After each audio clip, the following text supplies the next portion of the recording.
Take a look at the Arizona State starting lineup, brought to you by Capital One, with Wendell at the top, hitting .411. She scored the run that ended up ending yesterday's game against McNeese in the 5th inning. Same lineup as yesterday with Ho Ching, those 2 home runs, giving her 5 on the season, closing out the starting 9. Sunshine, some clouds, very humid, and the wind blowing out to left. Should be a good one here, and strike 1 from Sydney Peters to Tanya Wendell. Temp into the mid to high 80s, but with the humidity, it's going to feel like the low 90s here today. There is a bit of a breeze, though, blowing through College Station, it feels like. Wendell's going to try that breeze early, lifts it to center field, and getting a beat on it is Kelsey Mathis, who puts it away for out number 1. Kelsey Mathis had to run a long way for that ball. That's all part of the beginning part of the game, trying to figure out which way the wind is blowing. How hard is the wind blowing? Looks like 15 miles per hour, so a bit of a breeze out there, but she had a really good beat on that one. Meteorologist Madison Shipman checking in. Favorite part of the show. Usually when we talk about the wind blowing and the flags, that's when the wind stops. Yes. So I appreciate the wind having my back on that one. Kaylee Pond fouls it off for strike 1. Center fielder for Arizona State, .340 on the season with 15 home runs, 1 for 2 with her 15th home run yesterday.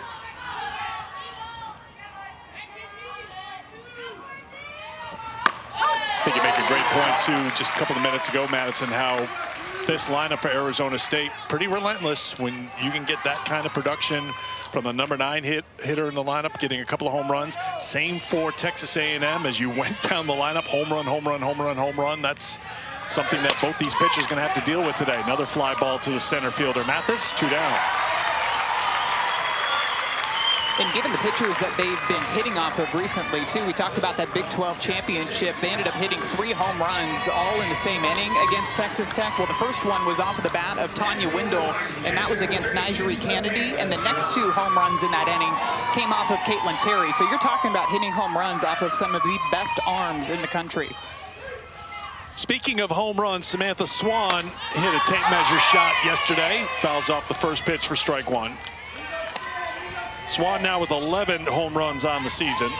Struggled in the Big 12 tournament, was 1 for 12, but back to her hitting ways yesterday, 2 for 4 with that home run.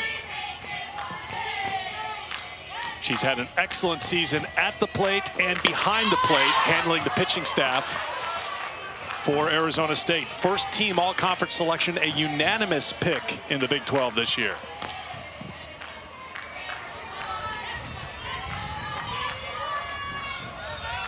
Native Texan. About an hour and 45 minutes away, Georgetown. The 0-2 pitch. Misses up. As Madison mentioned, Peters had 7 strikeouts yesterday in her 3 innings of work through 48 pitches, giving her 132 strikeouts for the season. That leads the staff.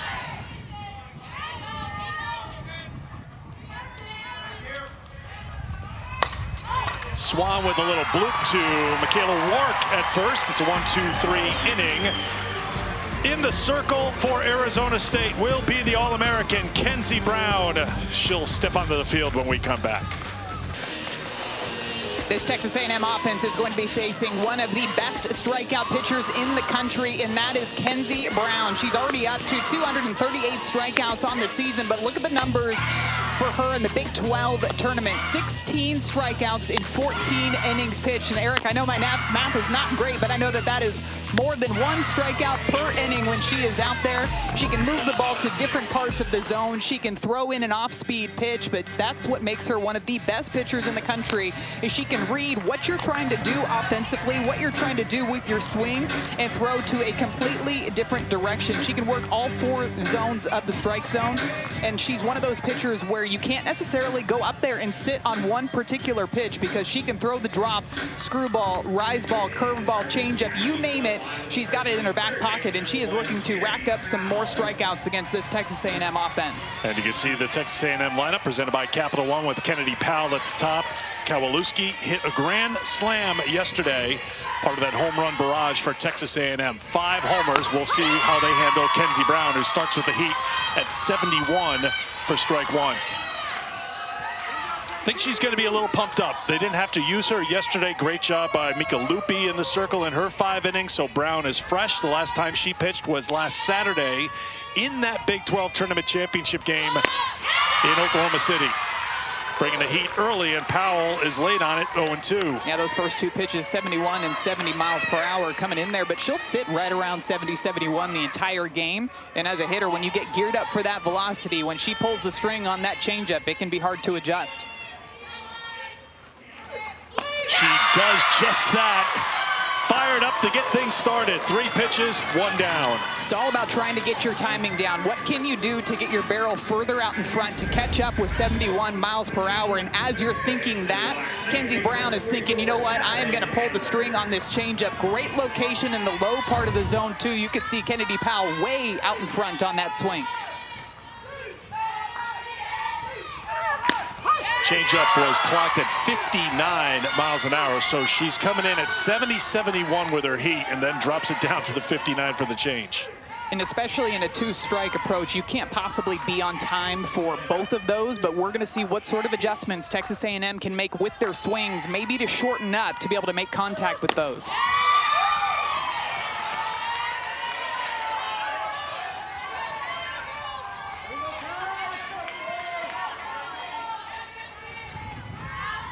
One the count to Talon Edwards. 345 on the season. 1 for 2 yesterday with a couple of runs scored. Was walked and was hit by a pitch way out in front on the change. 1-2.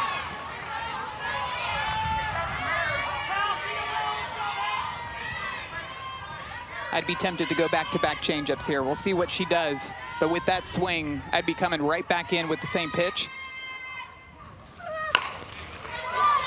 Gloved at first by Katie Chester. Edwards put it in play, but it's a ground out. 2 down here in the first. The head coach for Arizona State on the left is Megan Bartlett in her 4th season. She took over at Arizona State when Trisha Ford left Arizona State to take over here at Texas A&M as the Aggies head coach. Seeing both of these head coaches, too, turning the programs around and building them back up to where they're in a spot here competing to make it on to super regionals. It's been really impressive to see what both of them have been able to do in such a relatively short amount of time. There is Megan Bartlett, 9th season overall as a head coach. Her team 42-16. They have won 7 consecutive games, highlighted by that run in OKC for their first ever Big 12 tournament title. Knocked off the number 3 seed, the number 2 seed, and the number 1 seed. Trisha Ford's team, it's been much publicized. They went to Lexington. They were 1 and done in the SEC tournament. They ran into a hot Auburn team who hit 5 home runs. Came home, hit the reset button, got to work. And that work certainly looked like it paid off yesterday when they put 17 runs on the board in the victory against Connecticut, including 13 runs in the 2nd inning when 19 batters came to the plate, including Maya Perez, who had a couple of plate appearances in that 2nd inning. Interesting to see how Arizona State's handling her with the bases empty. They do throw a strike on 3-0. Perez at .436, 19 home runs, 55 runs batted in. So far, Kenzie Brown has been throwing her a lot on the outer half. She did miss low with one of those changeups.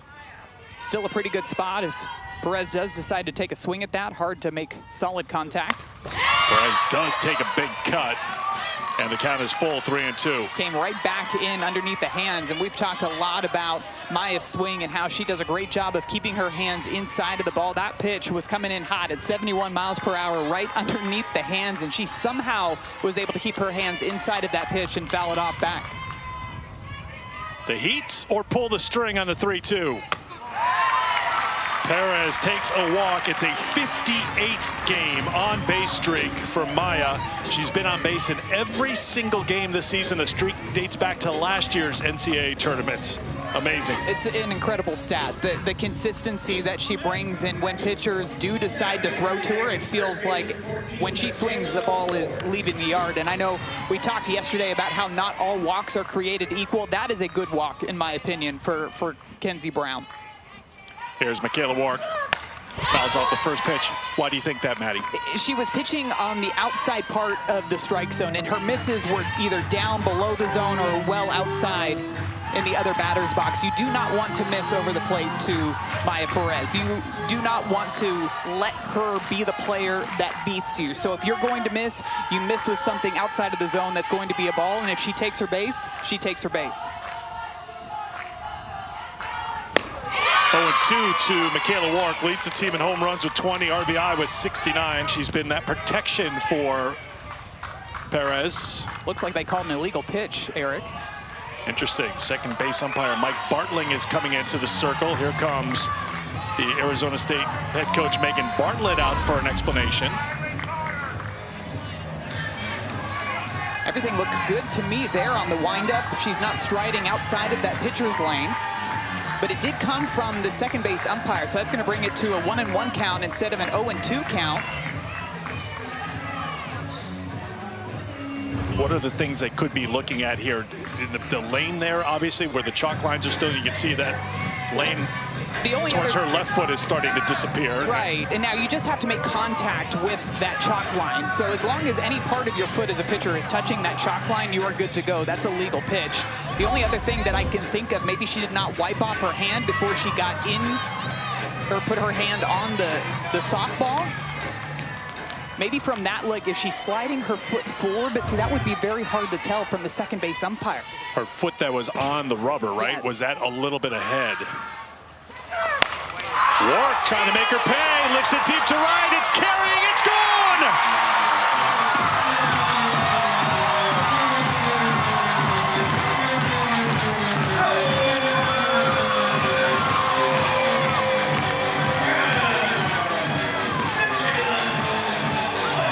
I know it's early, Eric, but that illegal pitch could be a huge moment in this game. And what about Michaela Wark coming through and taking advantage of the opportunity? It was going to be an 0-2 count. Instead, it's 1-1, and she is ready.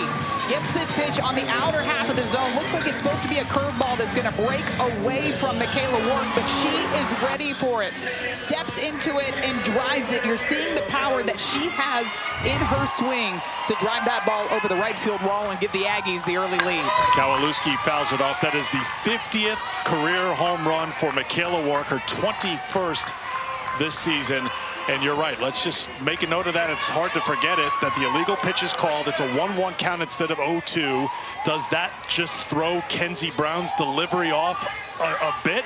These are all questions you ask after you see someone go the opposite way for the home run like Wark did. Well, when you get called for an illegal pitch, obviously the pitcher is going to go out there and try to correct whatever it was that the illegal pitch was called on. I'm still watching her stride here to see if that's what our second base umpire saw, because of his angle, to me, that's probably what he was looking for, to make sure that she stays in that pitching lane. Kowalewski fouls it off, and it's holding at 0-2. Typically, when you see illegal pitches called, they're either coming from the first base umpire, or they're coming from the third base umpire, or if it's a timing violation, coming from the home plate umpire. But very rarely do we see it coming from out at second base. Kowalewski, a little bloop back behind third, drifting back and making the catch is Emily Shep.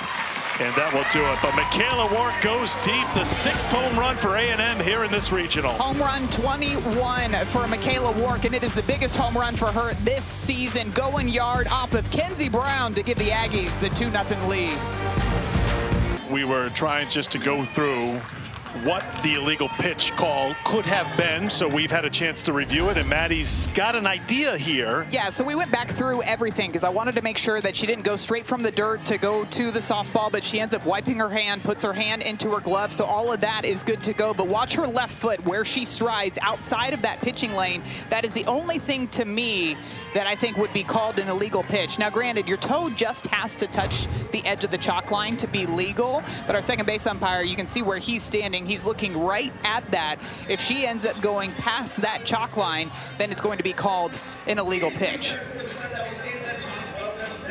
And Madison's talking about that final paragraph there, and you can see the line being ripped apart. And to your point earlier, Madison, there was the second base umpire, it appeared, who came out to make the call, and that would have been right down his line of sight, because that's where he's set up right now on that chalk line, it would appear.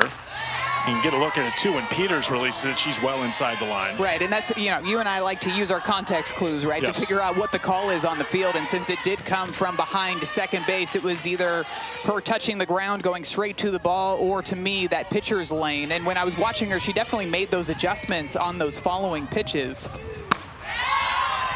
But I think we know by now to expect the unexpected. That is the first out of the pitcher's lane illegal pitch, I believe, that I have seen. Or at least seen called in game. It was a quiet day yesterday. Usually when Madison Shipman's on the call, there's something from deep inside the rule book that emerges that we didn't know existed. I can feel my rule book heating up already.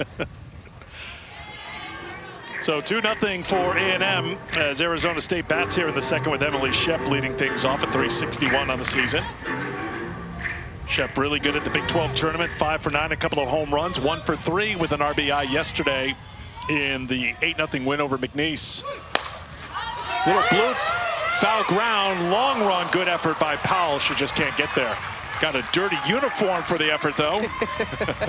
She looks to be all right, too, hopping back up.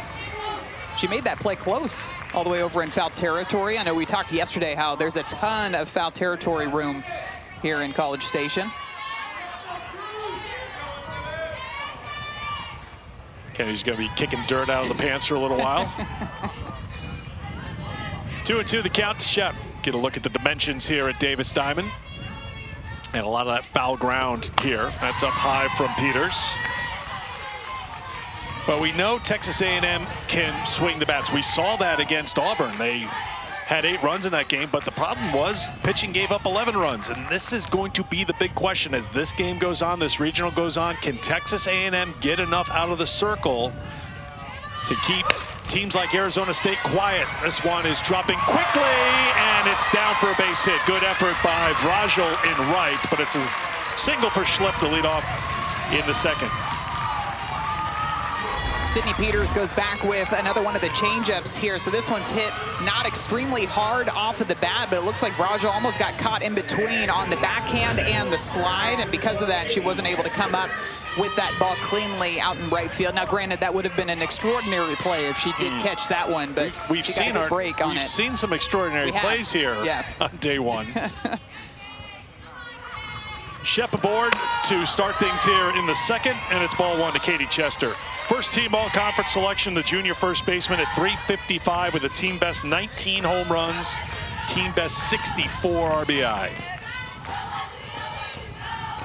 1 for 3 yesterday. Single season home run record is in sight, and she will add to it here. 2-run shot, Katie Chester, we're tied at 2.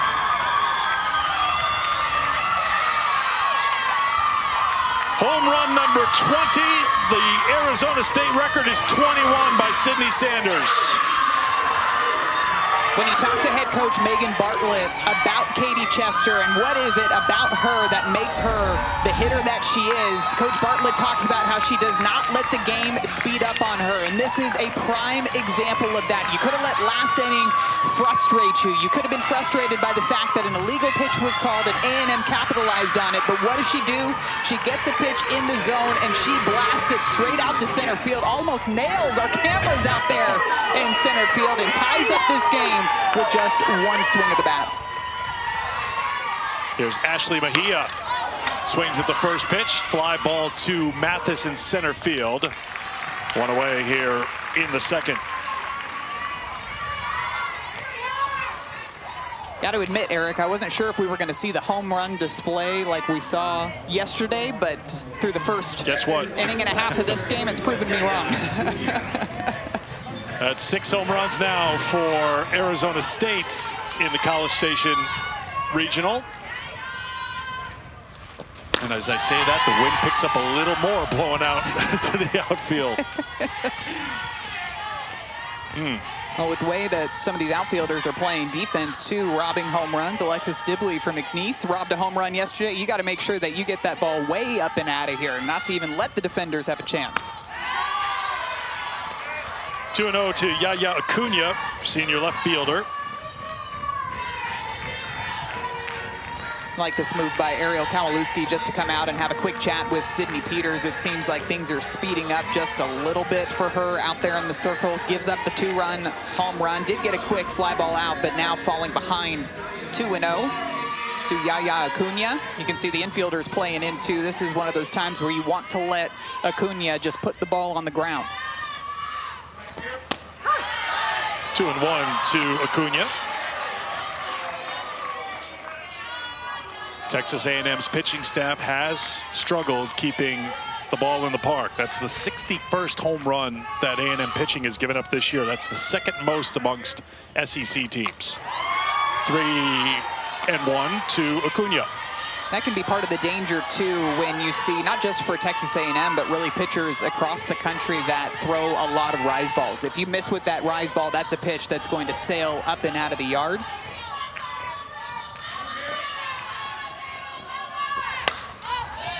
Slap foul, and the count's full to Acuna. What it could come down to, too, for both of these teams is trying to limit the damage swing when there are runners on board. If you give up the solo home run, oftentimes those aren't going to be the home runs that hurt you. But if you give up the 2-run home run, the 3-run home run, or the grand slam like we saw off the bat of Ariel Kowalewski yesterday, that's when the score can get out of control. Strikeout for Peters. That's her first after picking up 7 yesterday, 2 down. She fought her way back in this count, too. Fell behind 2-0 and worked those rise balls at the bottom part of the zone and continued to climb higher and higher until she got that last swing and miss. There's Brooklyn Ulrich batting 8th. Strike one. You cannot sleep on 8 and 9 in the Arizona State lineup. Ulrich was 6 for 10 with a couple of home runs in the Big 12 tournament, and we showed you before what Ho Ching did yesterday with the 2 home runs. 0-2.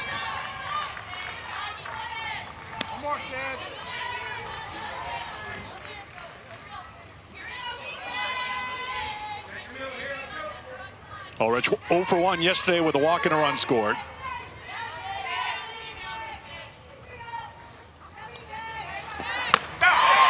Back-to-back strikeouts to end the inning for Sydney Peters, but Arizona State ties it up on a Katie Chester 2-run shot. Home run number 21 for Katie Chester, and it is a big one, tying up this ball game in the second inning.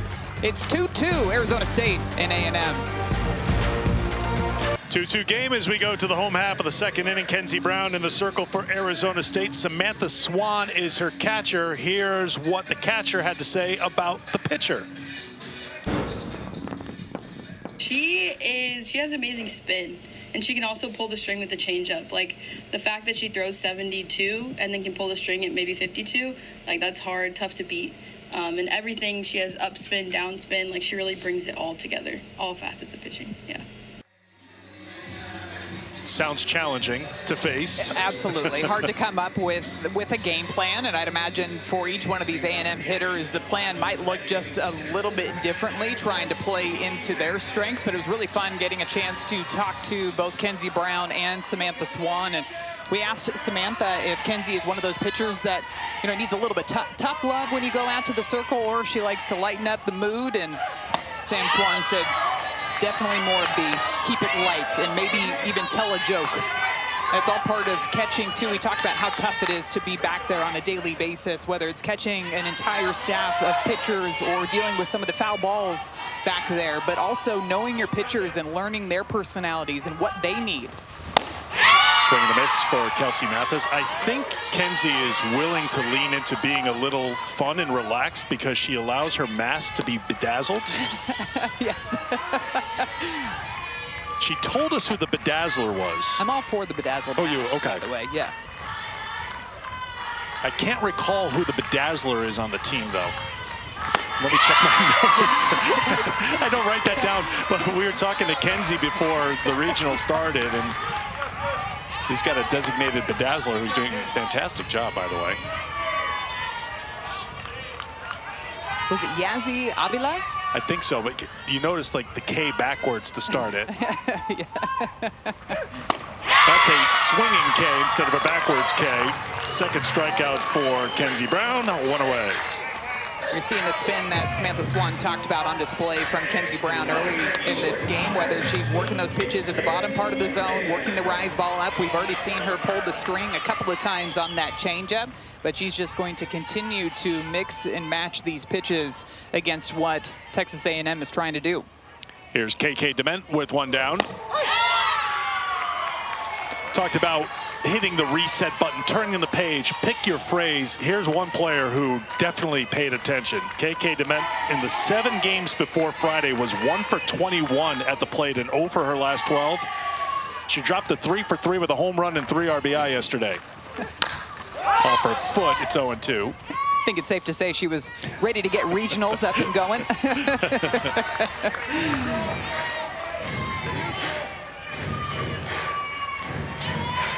She did mention, too, after the game yesterday that even though they lost in that SEC tournament, which nobody wants to lose, but they were able to take advantage of some more practice time that they got leading into this regional this weekend.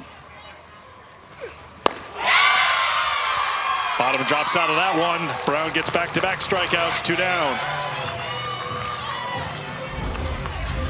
That pitch, the way that it comes out of her hand, too, and how it just stays right about at the knees. It's not until the batters decide to swing that it drops off of the table. Such hard, sharp down bite to that pitch.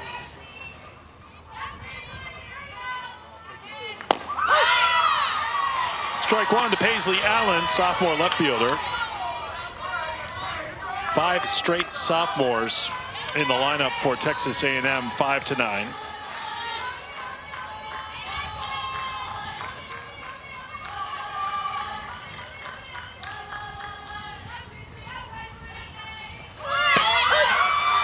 Oh, 2.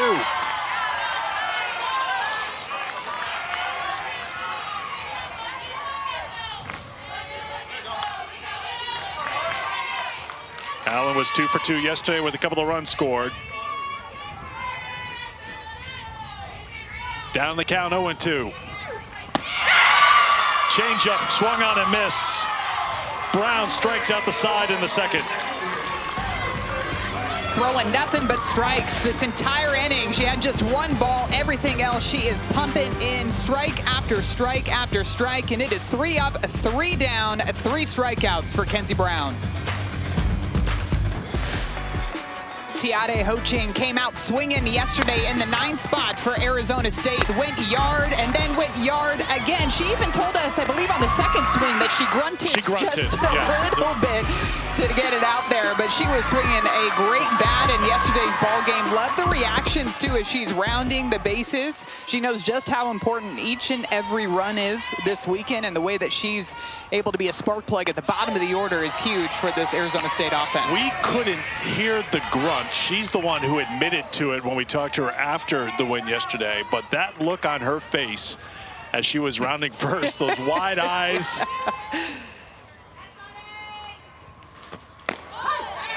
Down to the count, 0-2 to Peters as she gets the call. Ho-Ching 2 for 3 with those 2 home runs, 3 runs batted in. Had a couple of hits in that Big 12 tournament championship game, too, against Texas Tech. So back-to-back multi-hit games for her.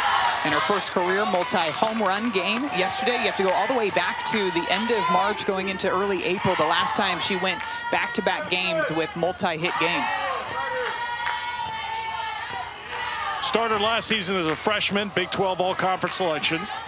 So making her 2nd appearance in the NCAA tournament. Fouls it off. Last year, Arizona State went 0-2 in the UCLA regional. A couple of tight games. Lost to San Diego State by a run. UCSB in 10 innings by a run. Their win yesterday over McNeese was their first tourney win since the 2022 NCAA tournament. Just missed. It's 2-2.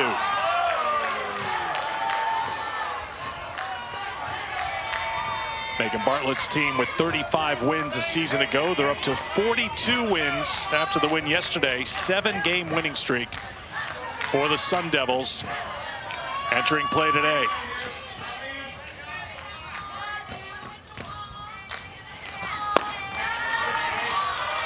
Good at bat by Ho Ching, who is down the count 0-2. It's now a full count. When she was asked yesterday about what felt different for her stepping into the batter's box, she just said that she went into the box relaxed and it was working for her. So I guaranteed she's going into today's game with the exact same mindset, being relaxed in the batter's box.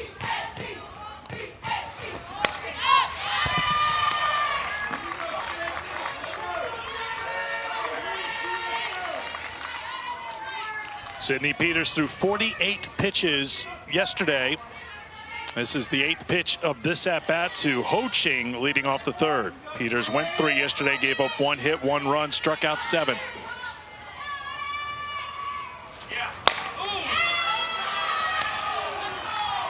Josh Bloomer thought about it at 3rd and thought better of it as he saw it coming at it a little quickly. That one was hit 70 miles per hour off of the bat, so probably your first instincts are to field it, and then at the last minute you're thinking, I might let that one go. And you remember you're the hitting coach and third base coach, not the fielding coach, so pull that hand up. Another 3-2. That should reach the seats, and it will.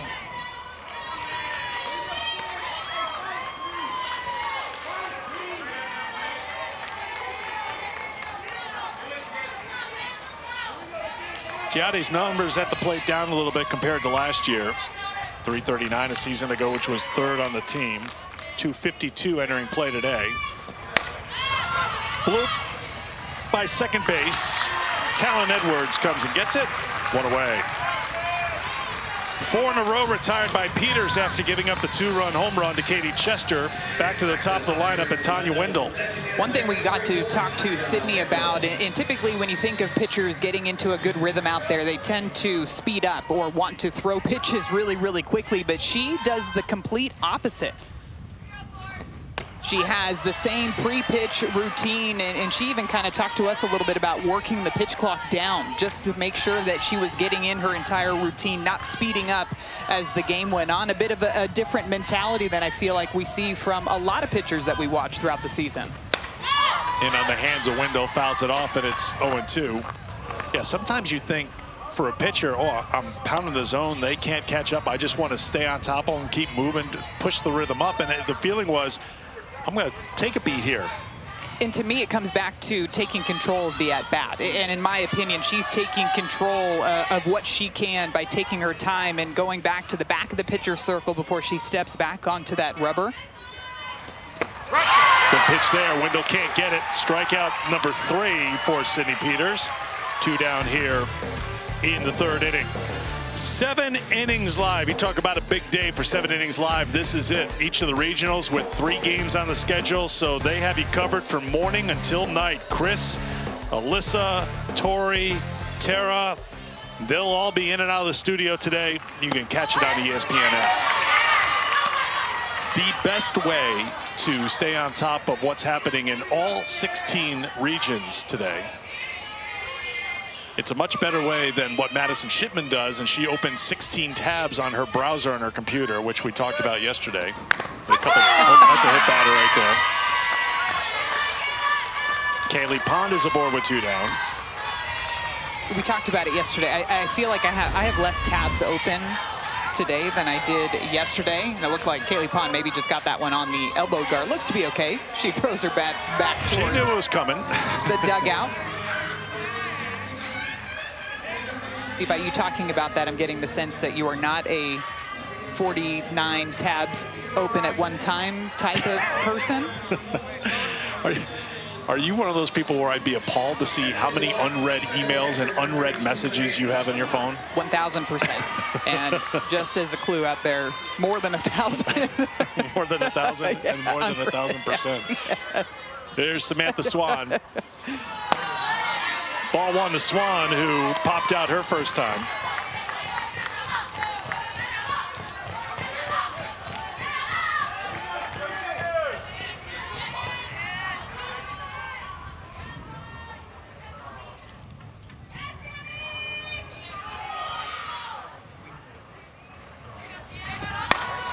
In on the hand, soft liner to Edwards, and that will do it for Arizona State in the third. We've played 2.5 here at Davis Diamond, tied at 2.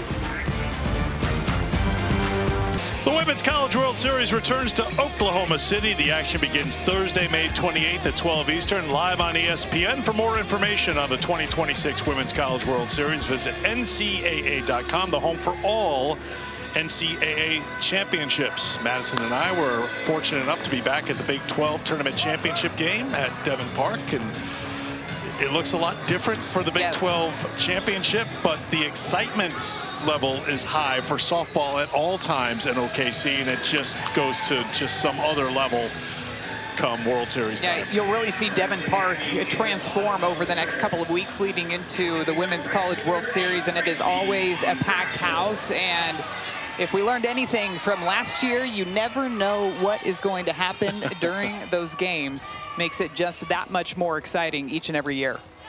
Yeah, certainly be aware for steals of home. That happened last year. Swings on the intentional walks. Swings on the intentional walks. That was last year. The Lindsey Grine pitch that hit the dirt ball, I think is what we were calling it, because her pitch ended up hitting the piece of dirt that came up from her cleat, I believe it was. Much better than the slow-mo of a Randy Johnson pitch from years ago, but don't Google search that. We do not need to look back at that. Yes, I know yes. You're a baseball fan too. Dirt ball much better than bird ball. Yes. Frankie Vrajel to lead things off for Texas A&M here in the bottom of the third. Matchup of 1-0 teams here in the College Station Regional. The winner plays tomorrow, and they are in the driver's seat for winning this regional in this double elimination tournament. Loser is not done, but they'll have to come back tonight and take on the winner of our next game, our first elimination game between McNeese and UConn. 1-2 is a ground ball to the left side. Ulrich with the throw, Chester with the catch, one away.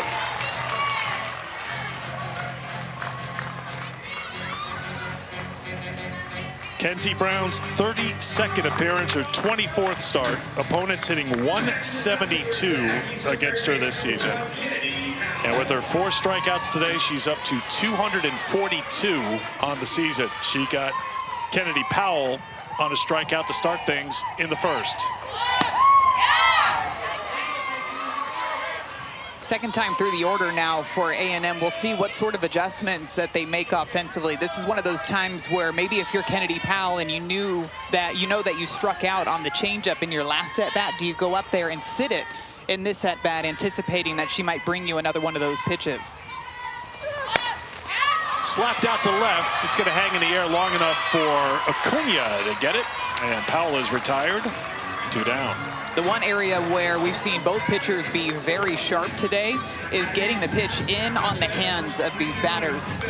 When you're able to do that, you've got to establish the inside part of the plate. It can completely open up the outside part of the plate, but you have to be able to work that pitch right underneath the hands of these power hitters to make sure that they're not able to get extended. Talon Edwards grounded to first. Her first time, takes ball 1.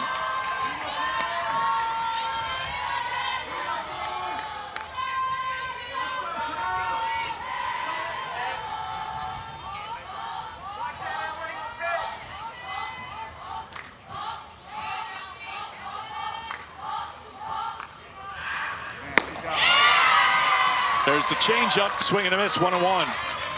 Just nasty, coming in at 50, 60 miles per hour, excuse me. I think after seeing 72, it feels like it's 50. Might even feel like 15 miles an hour, how slow. That one a little bit faster than some of the other changeups that we saw coming in. Framed by Swan, called the ball, and it's 2-1.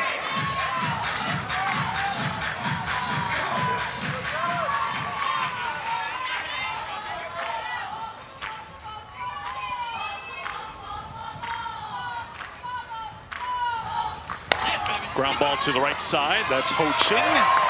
7 in a row retired by Kenzie Brown. We'll talk to her head coach, Megan Bartlett, when we come back to College Station, tied at 2 after 3. tied at 2 as we head to the 4th, and chatting with Megan Bartlett, the Arizona State head coach. Megan, I want to go chronologically in the big moments in this game. First of all, on the illegal pitch called for Kenzie, what were the umpires telling you, and how did it impact Kenzie after that call? She was outside of the pitching lane. You don't see that called very often, so but she made a nice adjustment. She is firmly inside that lane now. Rise ball looks good, changeup looks good, so we carry on. Yeah, Coach, Eric and I were talking about, I think that was the first one that we had seen all season long. Year. But what you have seen all year long is Katie Chester going yard. And I know you said that she is somebody that doesn't let the moment get too big, but what is it that you see on a day-to-day basis that leads to her success? Oh man, really great hand-eye coordination. She has tremendous power, but I think the coolest part about Katie is just how she's grown as a hitter and a human. She's just continued to become more mature and just clean up, you know, if there was a hole in the swing. I mean, she just works so hard, and she's a great kid, but just to watch her again, like, mature and just be able to compartmentalize and let one at bat not bleed into the next, is she's going to be real tough, and she's got another year as a Sun Devil. I thought the coolest thing about Katie was her nickname, Cheddar. Yeah. No? Hear anybody on Ched, that's who we're talking to. Appreciate it, Megan. Thank you, Coach. All right, so that cleans it up. You were right on top of it, out of the lane. Made the adjustment. It's been good since that home run. 7 straight A&M batters retired by Kenzie Brown. But first time an illegal pitch has been called on Kenzie Brown all year. Yeah, and it all comes down to how quickly can you make the adjustment. Once that is called, once the illegal pitch is called, there's nothing you can do about it. But what can you do to make sure that that's not something that's going to be called again?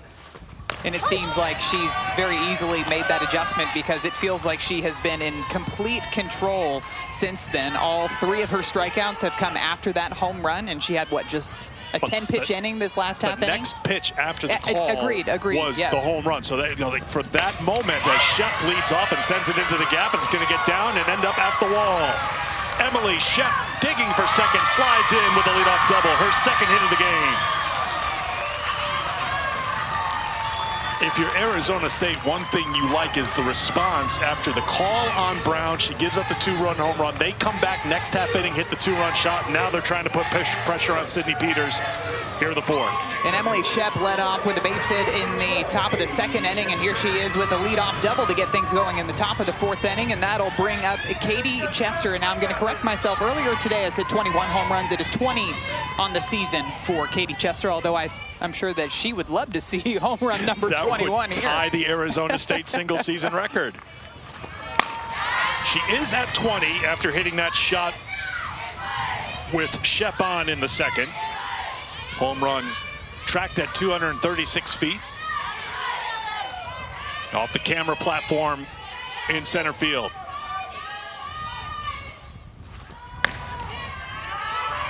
Two and 0.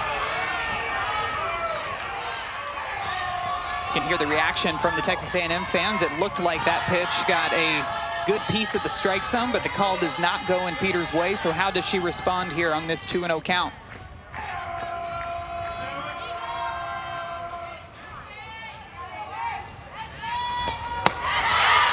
Misses the mark, and it's 3-0. Time called, and another visit in the circle from Ariel Kowalewski. Take you back to the 2nd inning, the 2-run shot by Chester. Ton of power, and we saw that on display. That's what Coach Megan Bartlett was just telling us about. This is a rise ball that's trying to work up and underneath the hands of Katie Chester, but she beats that pitch to the spot, gets her barrel out in front, and drills that one all the way out to center field.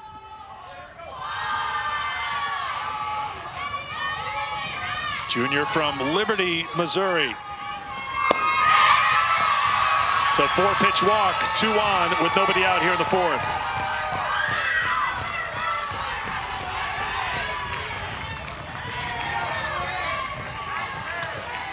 See how Arizona State plays it here with Mejia at the plate.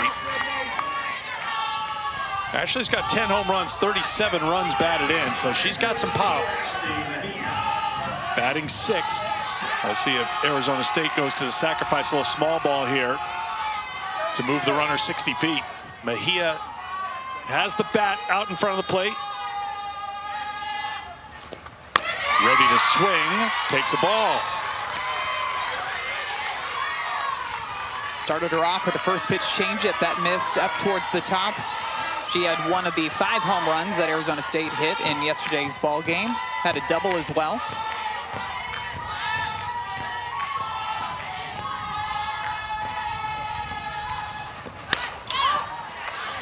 Pops it up, and now end up out of play.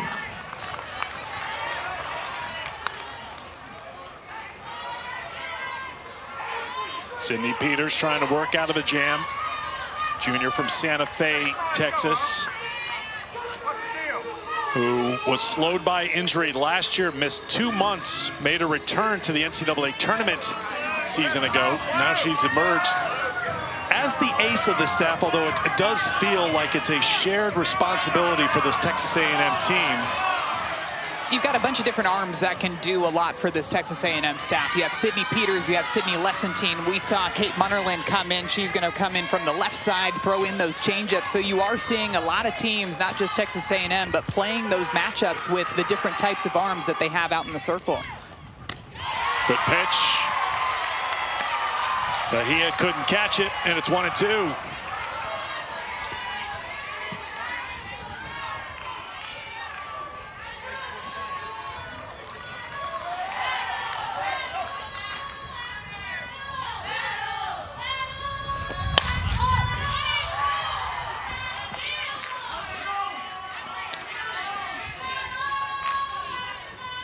There's a part of me, too, that was wondering if they were going to have Ashley Mejia sack bunt. And after that first foul ball, third base coach Josh Bloomer ended up calling time to have a quick chat with Ashley Mejia before she got back into the batter's box. Now, one thing we know from talking to Coach Megan Bartlett and also to the players that are on the team, they are working to stick to a game plan. Coach Bartlett said that the way that Coach Josh Bloomer teaches the players about hitting, that she wouldn't be surprised if there are a bunch of hitting coaches already on the team with how knowledgeable they are about game plans. Slapped out, making the catch in foul ground is Powell. 1 down here in the 4th. Good battle by Peters, too, just working these pitches outside and getting Ashley Mejia leaning just a bit. So this one's off the end of the bat. A great play by Kennedy Powell, too, going back to her right, that drop step with the right foot, catching it in foul territory and immediately turning around to make sure that no runners were going to try to advance.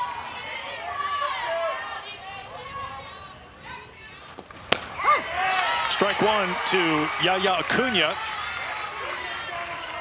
Senior from Tucson, struck out her first time.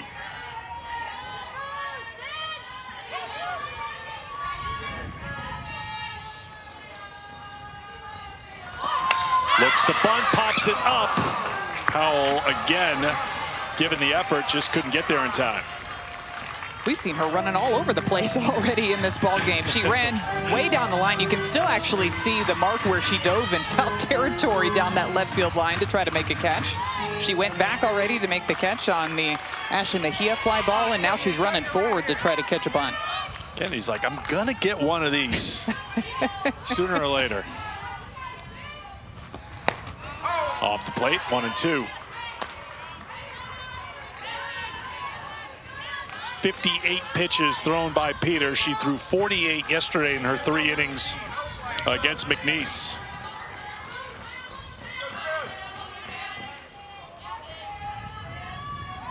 Brings the 1-2. Gets the strikeout. Back-to-back outs recorded by Peters. 2 down.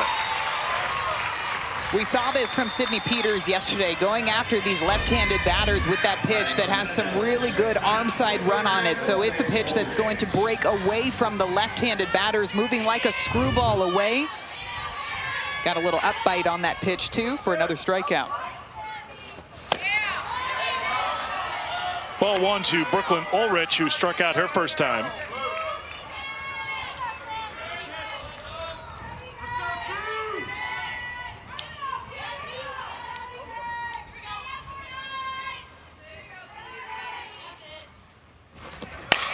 Slap foul, and it's 1-1. Almost. Everything's almost on the left side for Texas A&M right now. Kennedy Powell, staff down the left field line in the bullpen.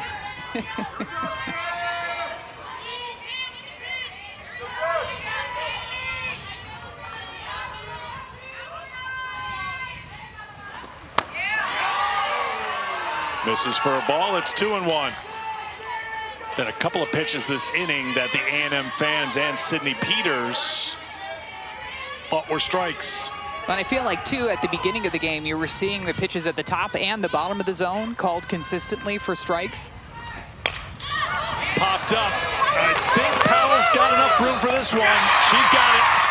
Great job by Sydney Peters to work out of the jam and keep it tied at 2 as we go to the bottom of the 4th. Conversation with the Texas A&M head coach, Tricia Ford, coming up when we come back. Heading to the bottom of the 4th here at Davis Diamond, tied at 2. Texas A&M and Arizona State. Tricia Ford, the A&M head coach, with us right now. Tricia, I think you made it pretty clear heading into the NCAA tournament. A lot of attention was going to be on your pitching staff. You needed to see more. What have you seen, and what's impressed you especially about Sydney Peters? Yeah, she's just fighting. You know, I think you have 2 really good pitchers on the mound right now fighting hard for their teams. Offensively, we know that Kenzie Brown is extremely tough out there in the circle. You guys are heading second time through the order. What do you want to see from your offense to break this tide? Yeah, I mean, just keep battling. I mean, make each pitch hard. You know, I think we've chased a little bit, so I think just, you know, closing up that zone a little bit. This is fun for us, but we learned you only have fun when you're winning. Yeah. So, yeah. right. Winning is fun. Yeah. Winning is fun. We got that. We'll put that on a T-shirt for you, Tricia. Thank you. Appreciate your time. Thanks so much. Gig 'em. She was talking after the game last night. 17 runs on the board. Like, you know, everybody, this is fun. Like, just want to win. I just like win. Winning is the fun thing. I agree. Winning is fun. I am with her on that. She said that it's kind of the running joke of the team, too, that she'll go say, she'll tell the team, have fun. There's someone who's having a lot of fun at the plate. Maya Perez takes strike 1. Walked and scored on the walk home run back in the first, stretching her on-base streak to 58 games.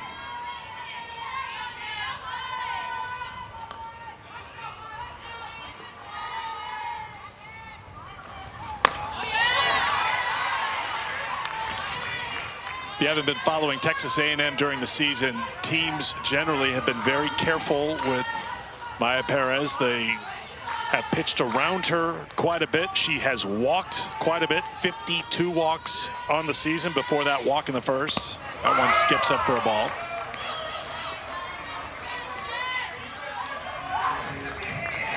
And that's why it's so important for somebody like Michaela Wark, who is batting in the 4th spot, batting right behind Maya Perez, knowing that there are going to be teams that want to pitch around her, but we've already seen the damage that Michaela Wark can do with just one swing of the bat.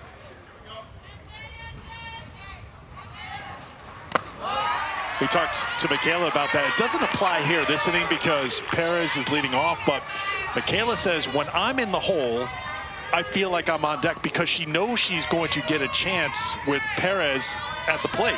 Well, you just talked about her on-base streak going back to last season. Hit hard but foul. I would say it's a pretty safe bet that she's going to come up to the plate. And so at times she did say too that if teams are going to intentionally walk Maya, at times she might not even watch those pitches, because she's just trying to get locked in and not let whatever is happening during the game get to her. That's one thing too, talking to Coach Tricia Ford about with Coach Jeff Harger, that they work on a lot, is taking the emotions out of the at-bats. It's another walk for Maya. She's aboard to lead things off here in the 4th. We said she's got good protection behind her, Michaela Wark. And Michaela hit home run number 21 on the season. Tons of oppo power in this swing from Michaela Wark, too. I know yesterday we talked about her stance and how she has that closed stance. She's way off of the plate. So at times, pitchers will try to throw her outside, try to get her to chase off the plate away. But she has such great plate coverage, not just on those inside pitches, but also to be able to get to those pitches away. Wouldn't be surprised here if we see Kenzie Brown trying to pull the string on that changeup, knowing the power that Wark has. Haley Golden will run for Perez. Golden 5 for 5 on stolen bases this year. 44 stolen bases for A&M as a team. Not a big part of what they do offensively, especially if you got someone like Wark at the plate who can produce extra base hits. 21 home runs for Wark.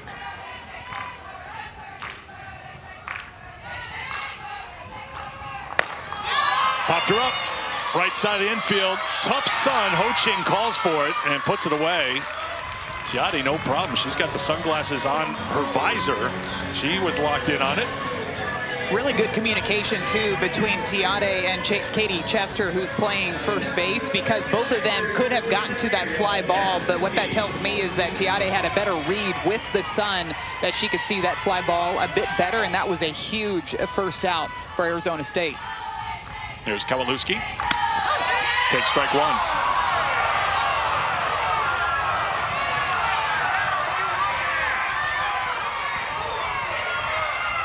Ariel popped out to third her first time.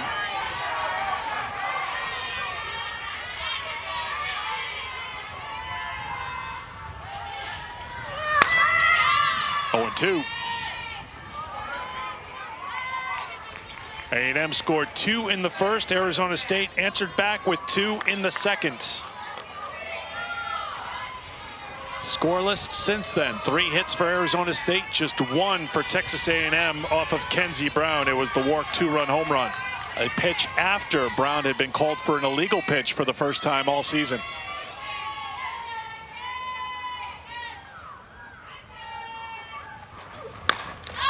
Popped up, shallow right. It's going to drop in for a base hit. Thrown away, but backing it up is Shep. No one covering third, but Brown comes in to cover third. But the runner is safe. The pitcher moved over to cover the base. Golden slid in time. Sliding into second is Kowalewski, and Texas A&M has runners on second and third with 1 out. Kowalewski ends up getting jammed up on this fly ball out to right field, and it was a really close play over at third base. Kenzie Brown, smart move to come over and cover, and I think that foot of Haley Golden just got in, maybe just before the tag was applied. Are we going to have a review here? We will. Megan Bartlett comes out and asks the home plate umpire, Eric Peterson. First of all, there's going to be a conversation, but I saw her make the earmuff motion that she wants a video review. The ruling on the field of safe at third base is being challenged by ASU. The play is under further review. Mike Bartling, second base umpire, is the crew chief. So the on-field umpires won't have a say in the review. They'll just put on the headsets, and it's being reviewed at the replay center in Pittsburgh.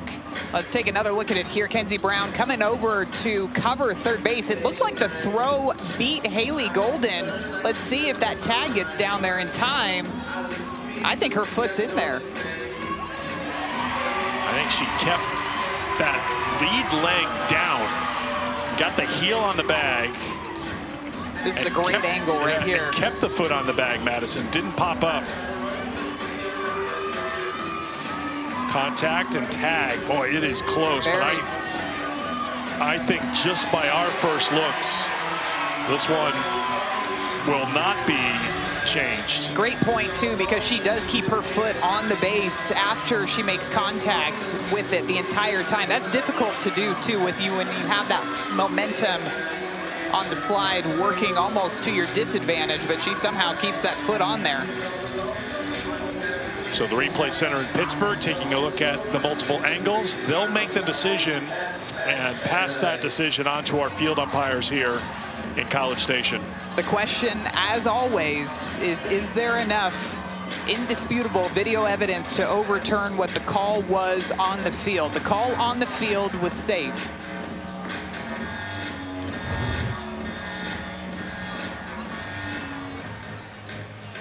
Golden running for Maya Perez, sliding in safely. Kowalewski at second base, scored a single and a throwing error on Ho Ching, allowing Kowalewski to get to second base, and Golden in safely at third. Just the second hit off of Kenzie Brown. Long discussion here, so they're taking a long look at it.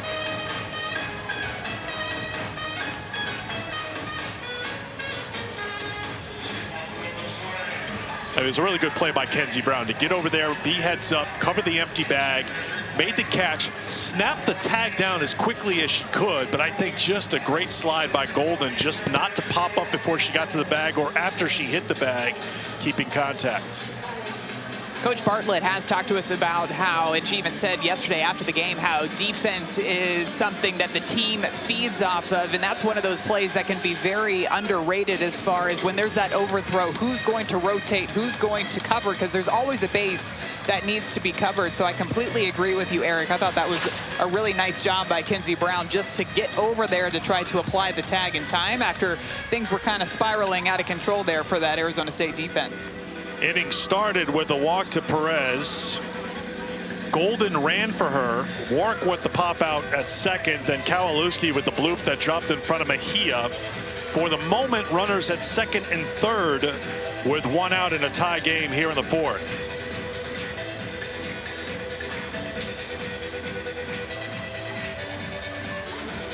They are taking a long look at this. I still feel like when I look at it now, I have been known to be wrong every once in a while on these reviews. I think she's going to be safe, but we will see what the call is. Mike Bartling has it. After review, the call at third base stands. The runner is safe. ASU is charged with one timeout. They have one remaining. It was a stands instead of a confirmed. And that's why it's so important what the call on the field was, because they're looking for that indisputable video evidence to change the call that was made on the field, and the call on the field was safe. So the Aggies now with two runners in scoring position with just one away, and KK Dement stepping up to the plate. Kelsey Mathis, excuse me. First Mathis, Dement on deck. Here's Mathis, 0 for 1 against Brown. Ball one.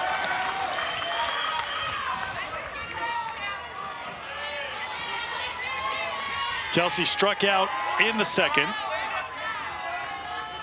That was the inning where Brown struck out the side. Kenzie with 4 strikeouts total as she works here in the fourth. 2-0.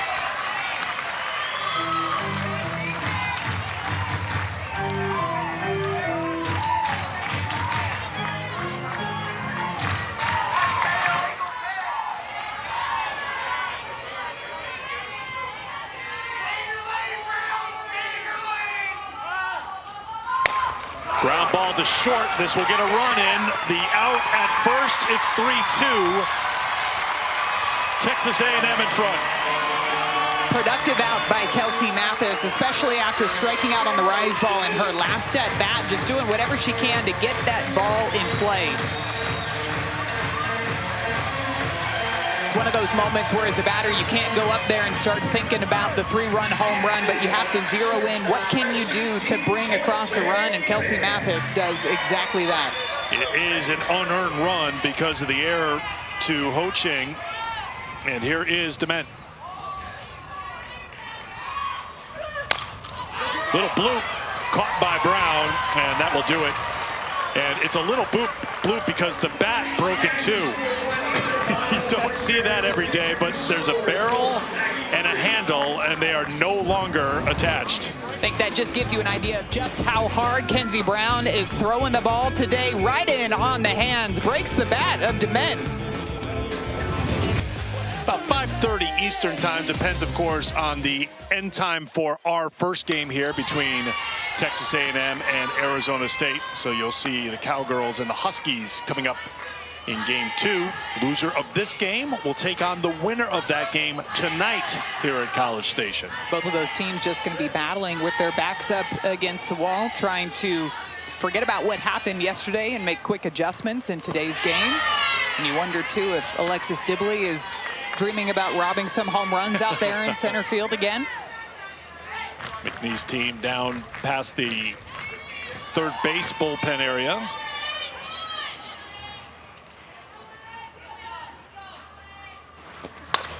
Popped up and foul and out of play off the bat of Ho Ching, who popped out to second her first time. Thoughts on Sydney Peters, Madison Shipman, as she works here in the fifth? I really think she's been doing a nice job, one, of keeping her rhythm and keeping her pace. She is not speeding up at all. She is sticking with the same routine every single time that she steps out there on the rubber. And she's been mixing speeds, mixing locations, and you haven't seen her miss over the heart of the plate too much. Even a pitch like that in a 2-strike count, I think that's a really good miss on the outer half, just to see if you can get Ho Ching to chase at something like that. But the way she's been able to move the ball in different directions too is really holding down this Arizona State offense. Off the glove of Peters, going to be a tough play on the run, not in time. See if there's a challenge coming here from Texas A&M, because Dement, after it hit the glove of Peters, got a lot on it, and it was very close at first. I think she's safe. Yeah, I think she just beat it. Not by much. KK Dement made that a very close play over at first base after the ricochet off of Sydney Peters. Challenged by A&M. The play is under further review. So Pittsburgh will go back to work and review the play at first base. For the moment, it's an infield hit for Ho Ching. In our first look at the replay, in our opinion, I don't want to ever speak for you, but I think I can in this case, this call should be confirmed. I was just thinking that I'd imagine that this will be a bit of a quicker review than the last one. I just felt like her foot beat out that throw, not by much. Again, it's very close running down the line, but I thought that Ho Ching got to the base before Michaela Wart caught that ball at first. I think sometimes too, I know we've talked about this in the past in Pittsburgh, they could have a lot, we got a lot of games going on right now. Agreed. They could have a lot of traffic there reviewing, so sometimes if you're in the queue, you got to wait a moment, and that could have been part of the reason for the delay for the previous call. Just guessing, just one of the variables that you have to deal with when you have 16 regional sites playing 3 games at each site today. It was a really great play defensively, though, by KK Dement to adjust and to go after that ball and to throw it on the run and to throw it with really good velocity on the run, too. It's not easy to do. Good stretch by Michaela over at first base, just was not in time. Or at least we do not think that it was in time over there. See what Pittsburgh thinks. Here's the review. After review, the call on the field of safe is confirmed. She is safe. First base. A&M, that's their first challenge. They have 1 remaining. So both teams with 1 challenge remaining. When we get beyond this 5th inning, the umpires can initiate the challenges as well. So we'll see what happens as we play through this 5th inning with each team down a challenge. That could be a big call, too, because now it flips back to the top of the order. And we saw what Tanya Wendell did against Texas Tech and Nigeri Kennedy out there in the circle during that Big 12 tournament championship. Solo shot that really changed the game. After that, head coach for Texas Tech, Jerry Glasgow, ended up pulling Nigeri Kennedy out of the game, brought in Caitlin Terry, and that's when the Sun Devils went back-to-back for a couple more home runs in that inning. Wendell 0 for 2 today. The 0-1 to the senior. Off the plate for a ball, it's 1-1. Tanya leading the team in hitting and in on-base percentage. She has a 9-game on-base streak after going 2 for 4 yesterday. Popped her up. Peters has had the answer against Wendell today as Powell's got it. 1 away. A little bit of an off speed there, too, coming in 63 miles per hour down and in to Tanya Wendell to get the fly ball out and foul territory over to Kennedy Powell.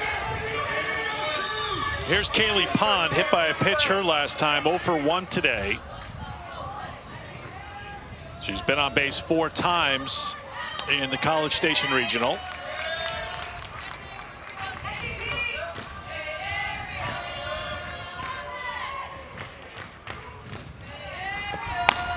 Takes ball 1.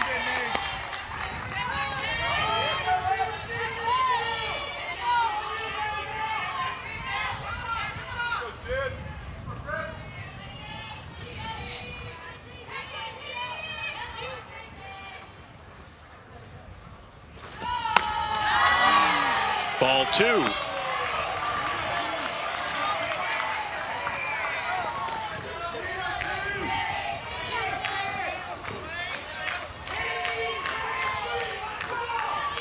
Peters gave up the 2 runs in the second, a 2-run home run by Katie Chester.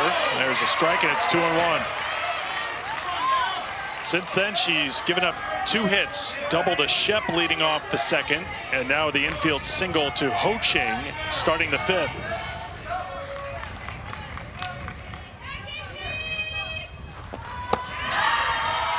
Ball 3.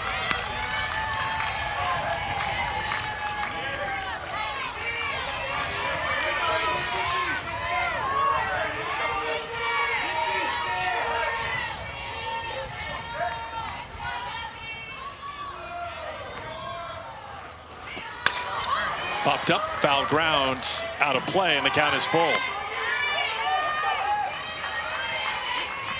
There is activity down in the Texas A&M bullpen. Sydney Lessentine is working.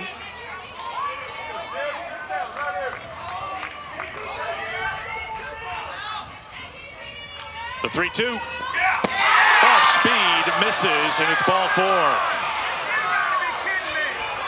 Came back with the changeup, 55 miles per hour, right at the bottom part of the zone, and I think everybody can hear how the Texas A&M fans feel about this one not being called a strike.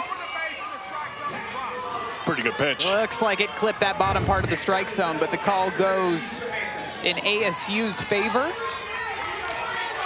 So 2 on for Samantha Swan.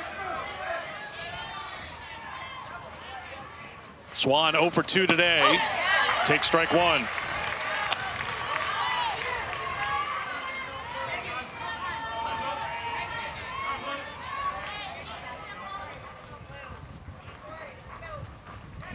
I think we're going to get a runner at second for Ho Ching. Corey Scholl is jogging out to second base.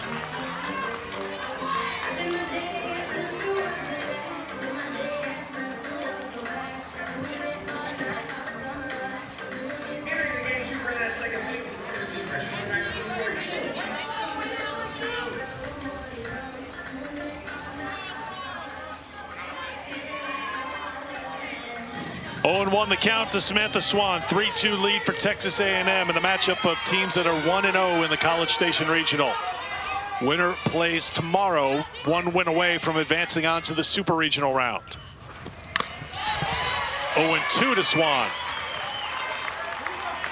I was interested to see what Sydney Peters was going to throw to Samantha Swan in this at-bat, because you've heard me talk about it, Eric. I feel like Swan's swing is very much suited to pitches at the top part of the zone. So if you're going to throw it up, you've got to make sure that you're getting it on the edges of the strike zone.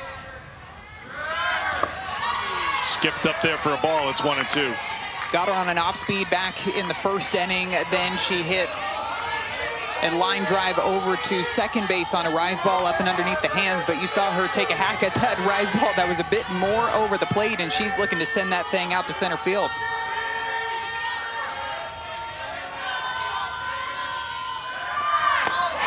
Swan lays off, and it's 2-2. Couple of good takes back-to-back on those pitches, off-speed pitches down in the dirt. Now you'd imagine she's probably going to come back with another one of those rise balls here.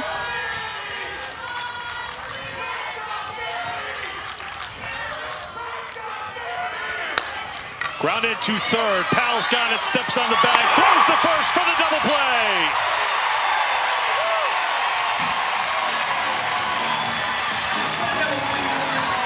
A pitcher's best friend, the ground ball double play, and it is executed perfectly. Great pitch location by Sydney Peters, up and inside to Samantha Swan, and then Kennedy Powell just doing it all over at third base. The 5-3 double play to end the inning and get out of the jam. Some of that Texas A&M hospitality on display out there, right? Everybody seems to be. Yep. Yes, we're all friends here. We're all softball fans.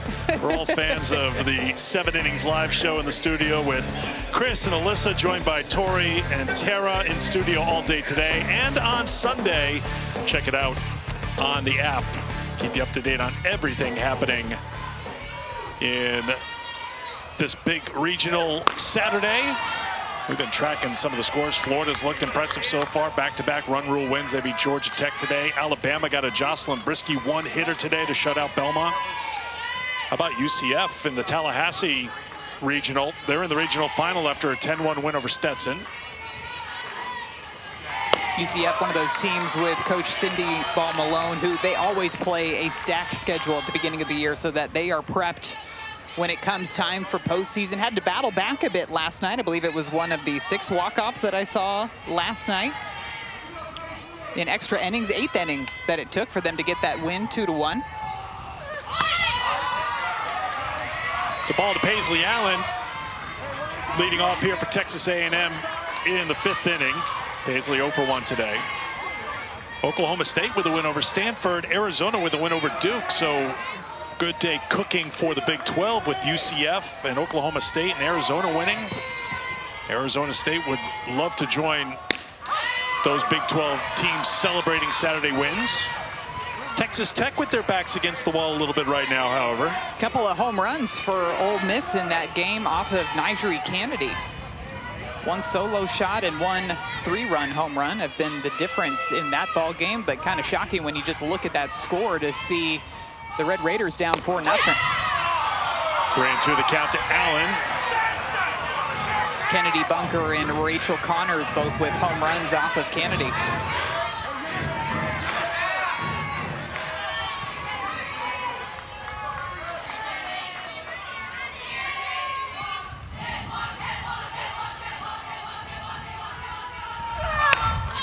Fly ball to right field. Mejia is there. She's got it, 1 down.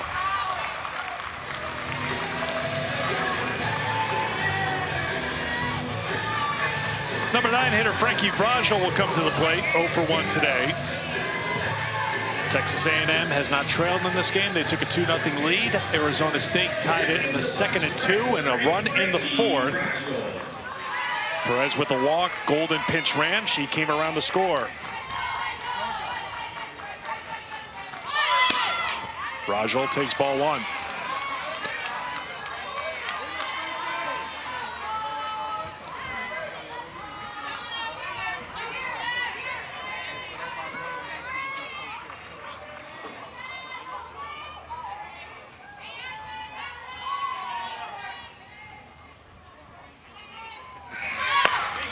Slap left side and into left field for a base hit. The number 9 hitter, Frankie Vrajel, has her first hit of the College Station Regional.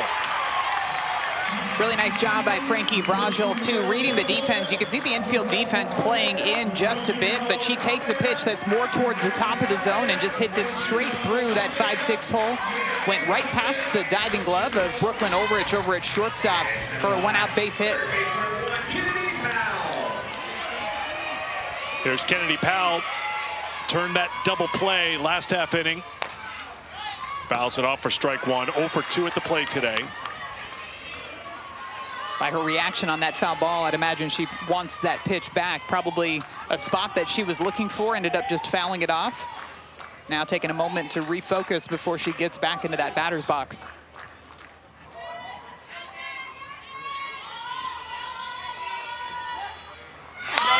And she's someone, when she steps into the batter's box, she was still in the box when she fouled it off. You see the frustration. And we talked to Tricia Ford about how Kennedy Powell just loves to read the defense. She's so those eyes are working. She's surveying because she can do so much with the bat and control it and put the ball where she wants when she's on. And she picked out the perfect pitch to try to lay down a bunt there. It was an off-speed pitch, 56 miles per hour coming in. And again, you saw the frustration after that fouled off bunt, knowing that that was the prime pitch to be able to put down. Snap throw down the first, getting back safely is Vrajel. She can do so many things in the batter's box, too, and that's why reading the defense is so important for her to decide what she's going to execute, whether she's going to try to lay down a bunt. Is she going to slap? Is she going to drive one out into the gap? Grounded foul. Do the 1-2 again.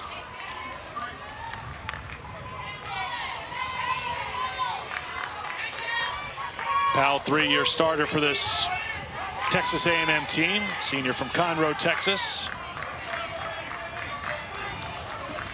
She's got some sneaky power. You'll see it once in a while. Ground ball with the runner in motion. Vrajel trying to pick up where the softball is. She will end up safely at third. Powell off the bag at first will slide in safely. Runners on the corners for Texas A&M with one out. You hear us talking about it all the time, Eric, about how runners in motion and speed can put pressure on the defense, and that's exactly what happened on this ground ball that went through the 3-4 hole. Tiade Ho-Ching, who's playing second base, she actually broke a couple of steps towards second base, and those couple of steps prevented her from being able to get in front of this ground ball. And that's because Frankie Vrajel was taking off on the pitch, so she started to move towards second base with Vrajel. And that allows that ball to get all the way out to right field, and Vrajel makes it to third base. Is that one of those occasions when Powell, in that control, knowing the runner's in motion? I mean, I think with 2 strikes and that happened so late, I don't think she saw that. She's just putting it in play. If I'm Kennedy after the game, I'm saying, oh yeah, I knew she was going. I knew who was covering the bag. I knew where to put it. I don't care if there's 2 strikes. For sure, but that's where it can be so difficult for the middle infielders to stay home when a batter is swinging away and you see that runner moving towards second base. Your instinct is to go cover, but you have to stay home. Line shot, it'll be a double play. Powell was off on contact with the pitch, actually, and Edwards hit it hard right at Ho-Ching, who doubles off Powell from first to end the inning. But we saw the runner in motion benefit Texas A&M and then turned right around, and this one is hit hard right to Tiade Ho-Ching. And instead of a couple of runs, it ends up being an inning-ending double play.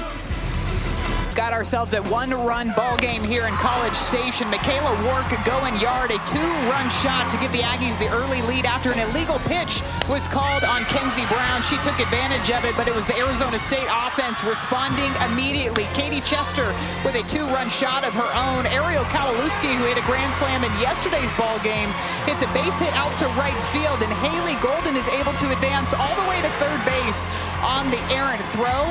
That call went to video review. It ends up standing, and then Kelsey Mathis with the ground ball over to shortstop brought in Haley Golden from third base to give the Aggies the 3-2 lead, and that is where we stand heading into the top of the 6th inning. Emily Shep to lead things off, 2 for 2 today with a run scored. Pitch number 87 from Sydney Peters, swung on a miss for strike 1. Peters has tossed a gem against an Arizona State team that is hitting .329 on the season, that has hit 97 home runs as a team. Just the 1 home run today. Chester with the 2-run shot. 1-1.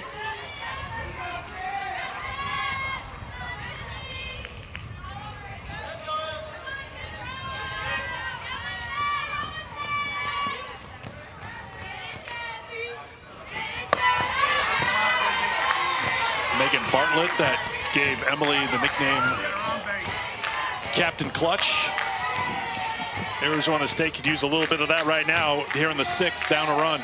Well, Coach had talked about after last night's game just about how the defense can be something that fires them up.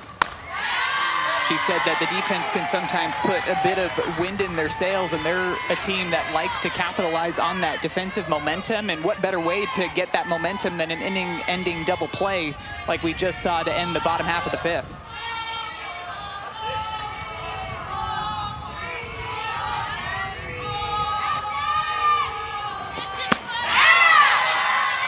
It's a leadoff walk for Shep.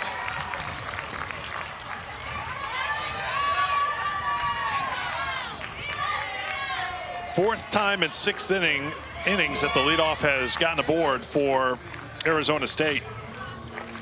You wonder here, too, where Sydney Peters is going to pitch Katie Chester. She hit that home run back in the 2nd inning, ended up walking in the 4th inning, and now she's coming up in a big spot here. We're getting later and later into the game. Now, a lot of credit to Sydney Peters for being able to move her pitches on either side of the strike zone, but this just seems like the batter that I would not want to miss over the plate, too. Chester hit the 2-run home run in the 2nd, walked in the 4th. Popped her up. Shallow right field. Vrajel's got it. Big out there. 1 down here in the 6th. A little bit of an off-speed there to Katie Chester. 60 miles per hour down and in on the hands. It's a really nice location, and they were going right after her. They were not about to pitch around the strike zone. She pumped in a first pitch strike there, but it works out. Up over 90 pitches now, double-barreled action. Couple of lefties getting loose in the Aggie pen. Kate Munnerlyn, 88. Taylor Pinnell, 78. Some pretty good changeups between both of those pitchers that are out there in the bullpen for Texas A&M. Munnerlyn will throw that changeup nearly 50% of the time when she's out there.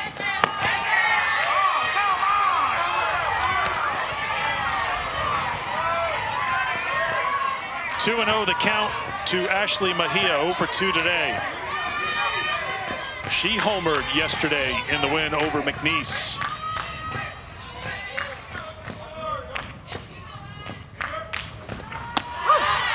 Two and one.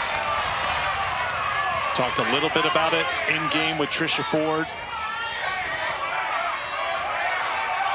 Wonder if we're getting a warning here to the third base coach, Josh Bloomer, who's also the hitting coach.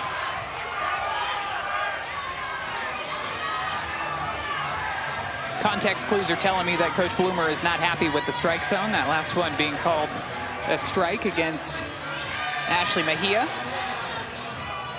Looked like he kind of came out of that third base coach's box too. Mike Thibodeau is the third base umpire. So it's been logged, a warning for the third base coach. Fly ball to shallow left. Allen's got it. A couple of weak fly balls for Arizona State. Good job by Sydney Peters. I started to talk about Trisha Ford. This staff gave up 5 home runs to Auburn in that SEC tournament game, but Sydney Peters has stepped up big in this game here today. She has worked out of jams. She's given up just the 2 runs, and she's working with a 1-run lead here in the 6th. And I'd imagine the start yesterday and the way that she was able to come out and get those 7 strikeouts in just the 3 innings that she pitched yesterday has to kind of rebuild your confidence a bit, because there was a lot of time between that loss to Auburn and turning around to this College Station regional. So all you can do is really think about that last game, and you're probably just itching to get back out there in the circle. But she did a great job yesterday, and we're seeing that carry over to today. Now, she doesn't have as many strikeouts, but I think she's a pitcher that doesn't need to rely on getting the strikeouts. But we've seen a ton of weak contact off of the bat for Arizona State. Freshman pinch hitter here for Arizona State. Jasmarie Roberts takes strike 1. Roberts batting for Acuna with 2 down and 1 on here in the 6th.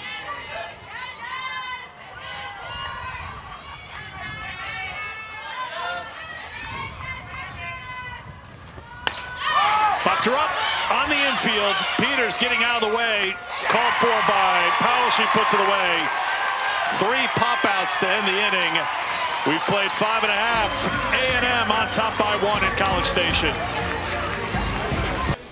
Two-way player Maddie Taylor will lead McNeese against UConn in our next game. She is the starting pitcher for McNeese. That game coming up 5:30 Eastern time. Probably going to be a little bit later than that because this game's taking a little bit longer to play. Texas A&M and Arizona State, but you'll see Maddie and her Cowgirl teammates on the field against the Huskies coming up in our first elimination game. Maddie's pitched in some big games for McNeese this season, but none bigger than this one that they're about to face against UConn, who both of these teams are very hungry, looking to try to keep their seasons alive any way that they can, but we all know that it starts in the circle to set the tone for the rest of the game.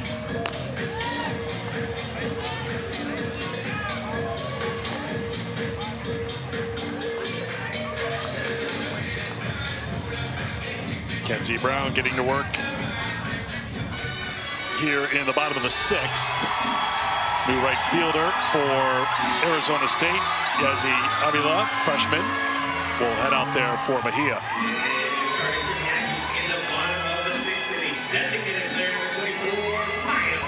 Maya Perez will lead things off here in the 6th inning for Texas A&M on top 3-2. Couple of walks, couple of runs scored for Perez today.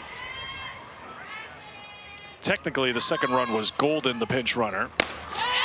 That's just inside for a ball. Her spot in the order has scored twice today. You're such a great team. Maya didn't touch the plate. Golden did, but Perez started the inning with the walk.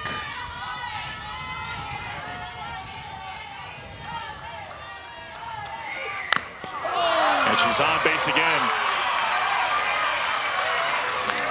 Hit by a pitch for a 15th time this year.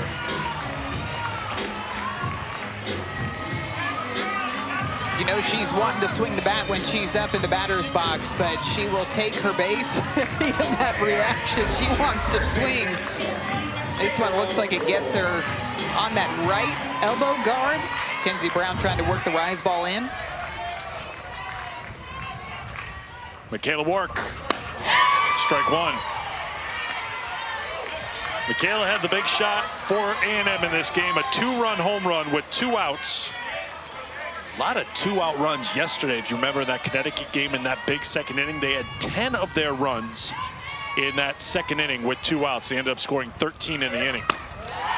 And Michaela Work came up to the plate 3 different times in the same inning.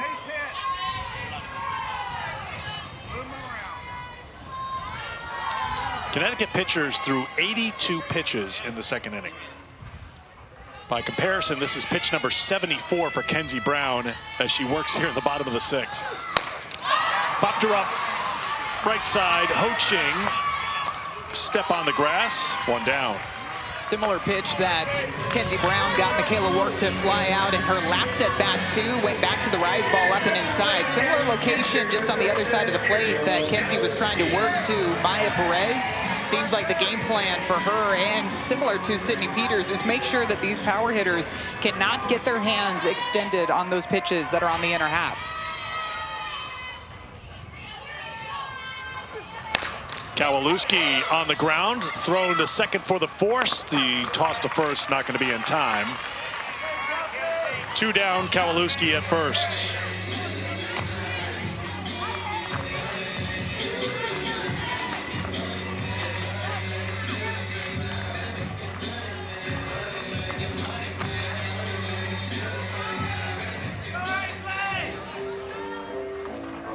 Like Ansley Gross will come on to run for the catcher, Kowalewski.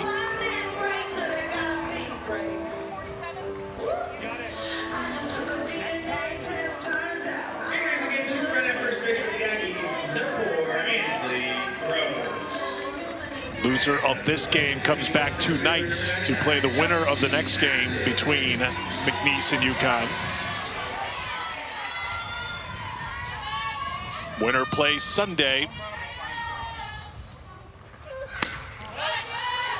Ball 1. A&M holds on. They'll play Sunday with a 2-0 record, and they would take on the winner of the last game of the day here. A&M needing just 1 win to advance onto the Super Regionals. Team they'd play would need 2 wins. For Arizona State, in the 7th inning, it'll be 8-9-1. Ulrich, Ho Ching, and Wendell due up. We'll see if Peters goes back out there in the 7th. 1-1 the count to Mathis. We did see some action in the Texas A&M bullpen, but I'd imagine that the way that Peters has been throwing today, that she goes back out there for the top of the 7th inning.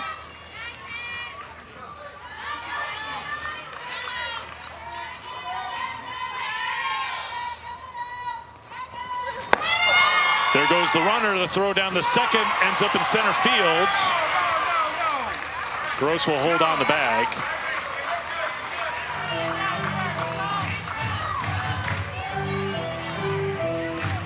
Just looked like that throw from Samantha Swan sailed a bit too far to the right towards the second base side of second base. And Gross was able to dive in safely. Good backup, though, by Kaylee Pond out in center field. Gross now 7 for 7 on stolen bases this season. Insurance run at second. Slow roller left side, glove by Shep on the first, and that will do it for Texas A&M in the 6th. We head to the 7th here in College Station. It's a 1-run game. A&M fans having a good time. Their team up by 1 as we head to the 7th inning in this matchup of 1-0 teams. A&M trying to hold on. They've been very good after 6 innings all season long. 24-0 when leading after 6. They have that 1-run lead as we head to the 7th at Davis Diamond. And Sydney Peters is back out there in the circle. She has been throwing so well all game long that even the young fans in the crowd are loving what they are seeing from Sydney Peters. That's the pro move, though. You got to have the fan. I don't know if that's grandma, but that is like a classic grandma move right there. Like, look, my grandchild, there's nothing more important in this world, so I am going to hold this fan here. I don't care if I cramp up. Loving it.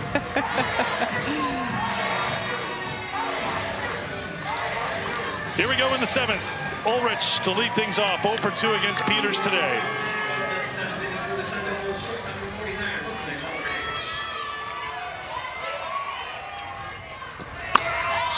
Ball 1.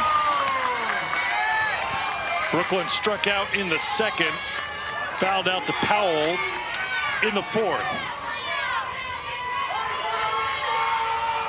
Pitch number 100 from Sydney Peters. This is for a ball. The head coach for Texas A&M, Tricia Ford, handles the pitching staff for the Aggies, so she is very much in tune with what this staff can do and how far she feels like she can go with Sydney Peters.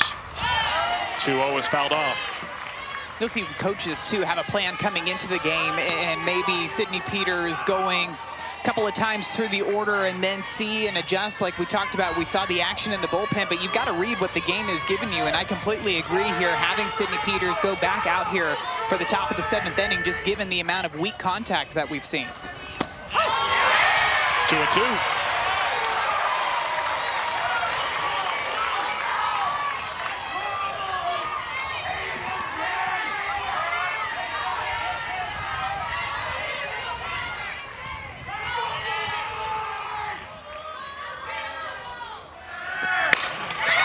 Well, to center field, drifting back and over the head and off the wall. Mathis plays it, digging in for second and sliding safely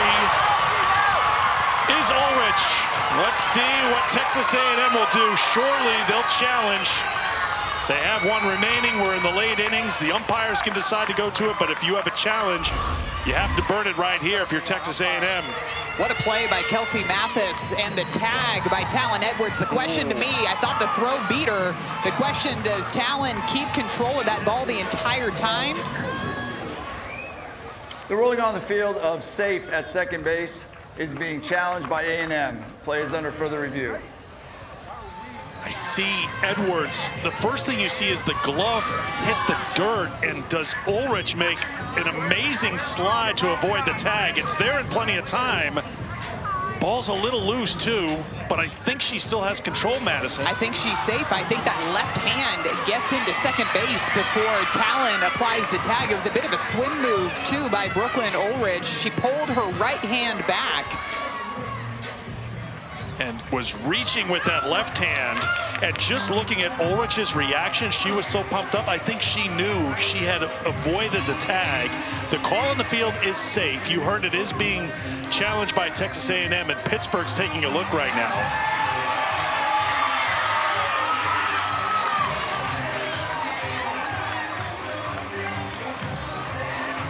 See a lot of softball there, Madison. She looks to have control of it to me, because right here, even though that glove hit the ground, that ball's not moving. So she looks like she is squeezing with her thumb and her pinky in that glove. You don't see the ball moving. But just the job by Ulrich, as you mentioned, to pull the right arm back and then just barrel roll over the bag just to make sure she stayed on top of it. You could hear some cheering a moment ago. That was the Arizona State dugout. Watching it on the video board here at Davis Diamond, they were letting everybody know what they thought the call was, that the call on the field, safe, is the right call. And that's an important element here as well. Safe was the call on the field. Do you see enough to overturn the call? Would be one of the biggest questions being answered right now in Pittsburgh. And that read came all from Brooklyn as she was rounding first base, because that ball was in front of her the entire time. So she decided to go ahead and try to take second base. She's still stoked about it over that second, as she should be. Still a gamble, though, because Mathis, even though she tried to make a play in the air, she recovered pretty quickly, played it off the wall, and got the throw in there. And I think what Trisha Ford and her staff saw was the throw was there in plenty of time. Agreed. The throw Yes. beat the runner, and a lot of times you're like, hang on a second, this has got to be out. But I think the slide by Ulrich is going to be the difference here. And this call, at the very least, should stand, if not confirmed. But that's just our guess here. The call is being made in Pittsburgh. The call has been made in Pittsburgh. And here's Mike Bartling with the announcement. After review, the call of safe stands. She's safe. That's the second challenge for A&M. They have no challenges remaining. They have no challenges remaining. The umpires can initiate a challenge here, though, if needed. So a leadoff double for Brooklyn Ulrich. She has her first hit of the regional. It comes at a big time. And we'll have a pinch runner here for Arizona State. Hannah Lewis will come in and run. Outside of the home run by Katie Chester, that was the hardest hit ball that we have seen today from Arizona State. Came off of her bat at 71 miles per hour. Another one of those rise balls that was more on the outer half, and she tattooed it out to center field. So here's the number 9 hitter, Ho Ching. You have to think bunt all the way right here on the sacrifice. That'd be bunting. And she lays it down. It's a good one. Powell only has a play at first. The sacrifice successful. Lewis to third with one out. Textbook fundamental softball right there. Leadoff double, especially late in the game. It's turning the lineup over. You go ahead and put down the sacrifice bunt, move that runner over to third base, and now you have a ton of different ways that you can score the tying run from third. Sac fly, base hit, you name it. Tanya Wendell's going to do whatever she can to drive in this run. Here is the leadoff hitter, Tanya Wendell, the senior. 0 for 3 today. Skipped up, ball one, blocked by Kowalewski. Nice job by Kowalewski back behind the plate. Pitch bounced well out in front. Kept it in front of her, though.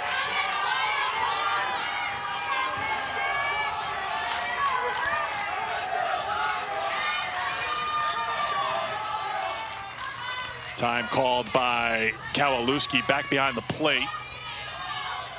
Tanya's dad, Mike, front row center, trying to get everybody up in support of his daughter, who's hit by the pitch. First and third with one out. He is always bringing the energy, and you could feel it coming from that dugout down the first base line. Even Tanya, as she tossed that bat back to her dugout after she got hit by the pitch, he's loving it. There's Kaylee Pond. But first, Trisha Ford going out to the circle.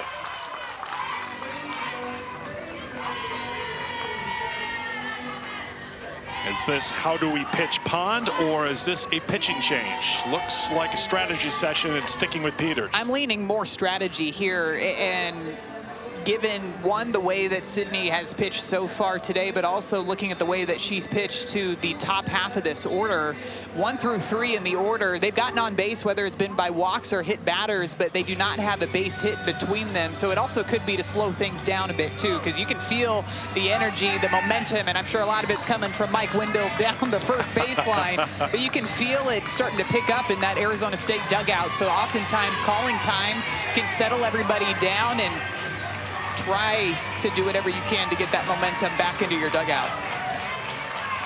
There's another veteran player, 6-year grad student, Kaylee Pond, who has battled injuries throughout her career at multiple schools.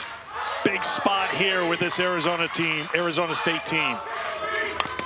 Fouled it off for strike one. Pond flied out in the first, hit by a pitch in the third, walked in the fifth. Homered yesterday in the win over McNeese, her 15th of the season. She's got power. Peters up to 107 pitches. Here's 108.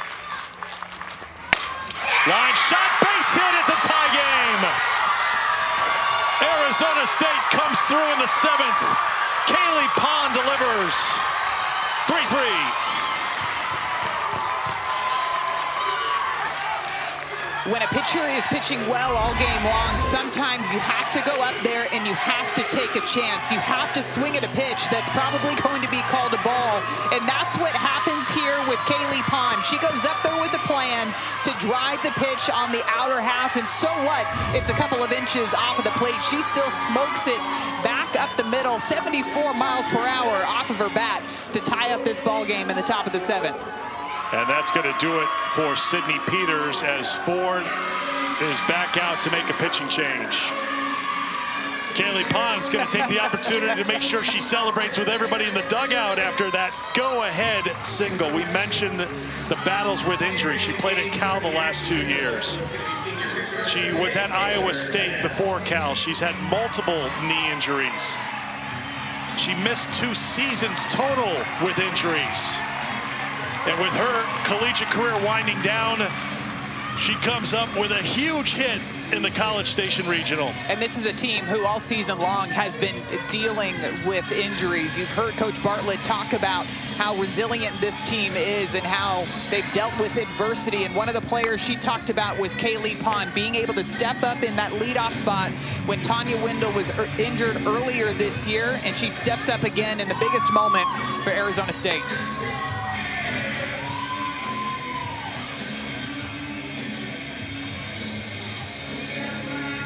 To the bullpen, Texas A&M goes. Taylor Pinnell is getting loose right now for the Aggies. The lefty. Madison talked about the changeups. The senior making her 19th appearance of the season. 16th in relief. She's thrown 25 innings. Opponents hitting .303 against Pinnell on the season.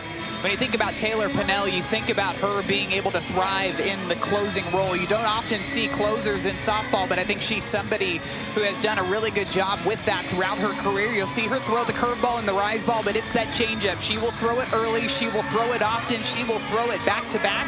And it's one of those pitches that is very difficult to pick up straight out of the hand. Spent the last 3 seasons with Mizzou. Steps in to face Samantha Swan, 0 for 3 today. Hit into a double play her last time. Foul tip, strike 1.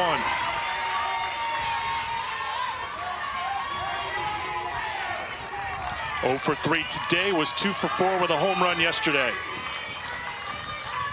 2 on with 1 out. 1-1.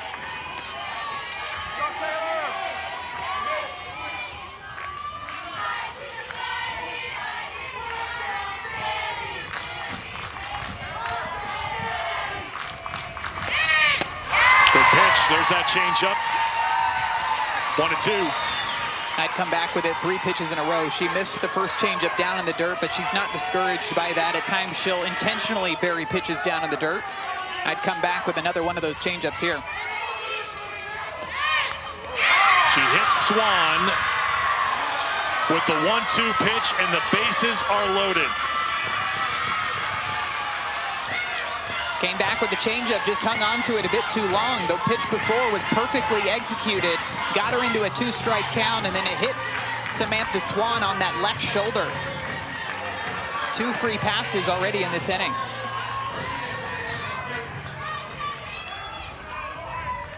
Emily Shep will come to the plate with the bases loaded. Shep singled and scored in the 2nd, doubled in the 4th, walked in the 6th. Takes strike 1.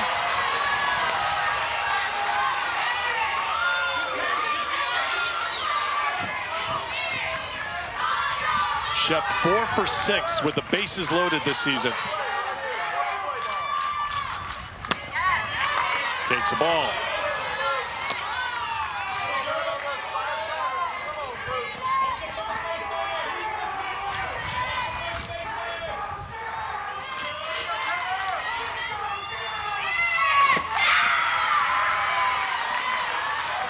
Two and 1.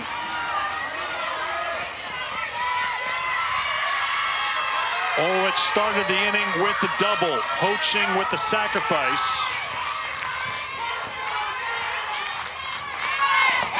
Another one in the dirt, blocked by the catcher. Windle was hit by a pitch. Pond with the RBI single to score the pinch runner Lewis. And Swan hit by a pitch. It's 3-1 and nowhere to put Emily Shep. 6 free passes given up by Texas A&M today, 3 of those being hit batters. The 3-1. 3-2.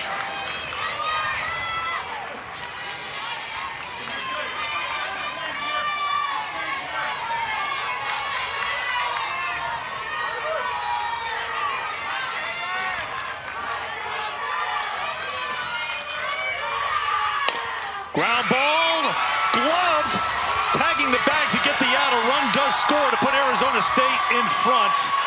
Probably keeping another run off the board was Talon Edwards with a great play, but the Sun Devils are in front in the 7th.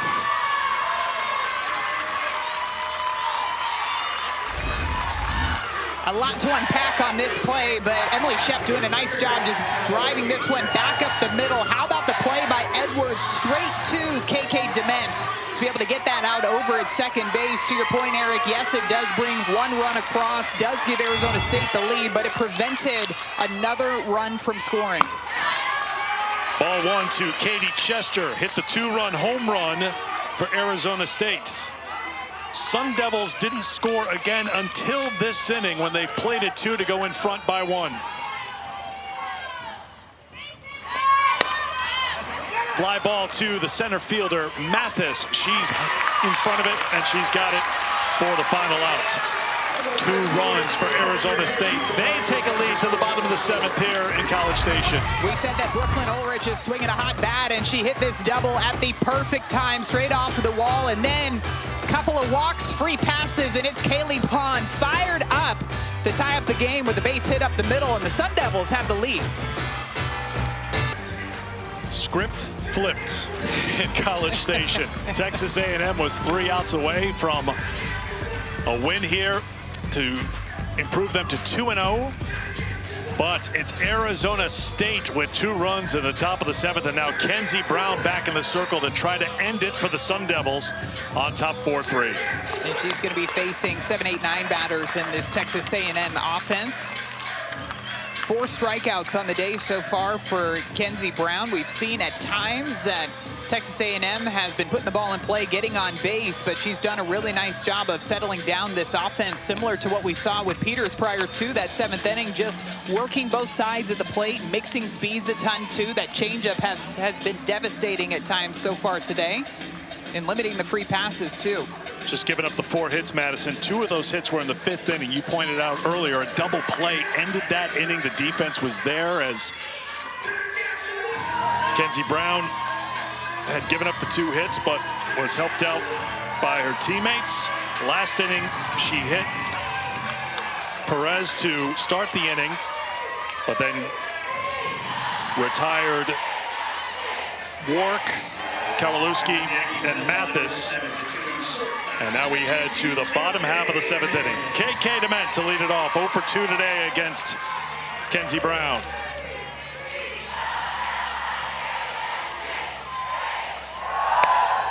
Popped up on the first pitch. Ho-Ching is under it.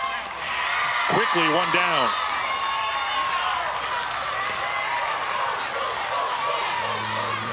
Pinch hitter coming up here for Paisley Allen. It'll be Maddie Sawney, the freshman from Hawaii.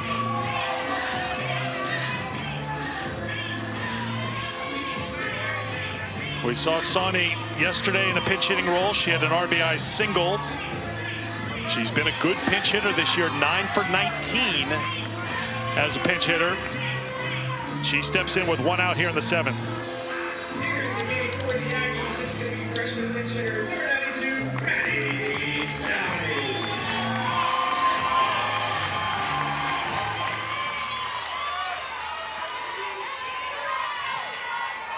Brown gave up 2 runs in the 1st, a run in the 4th to A&M today. Strike 1 to Sawney.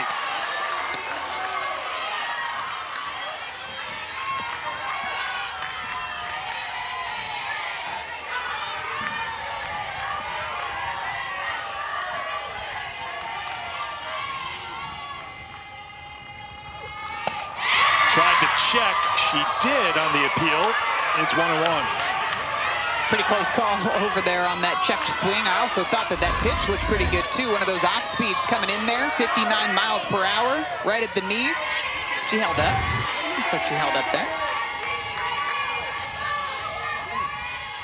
The 1-1 to Sauni. 1-2.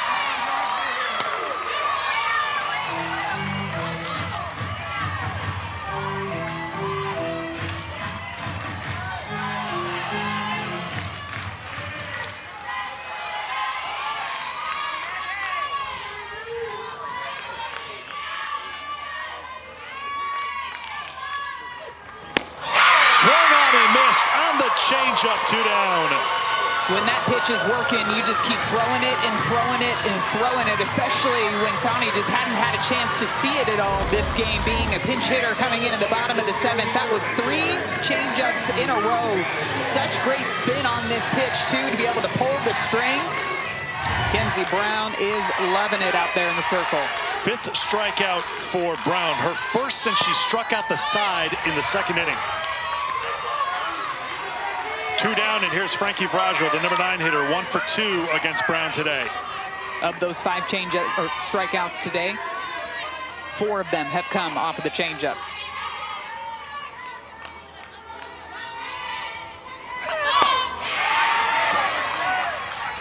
Two and 0.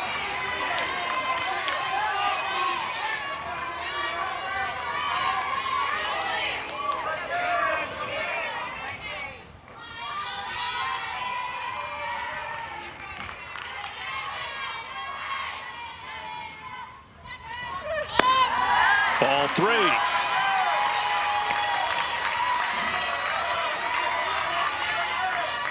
Brown's been efficient, just 88 pitches as she works here in the 7th.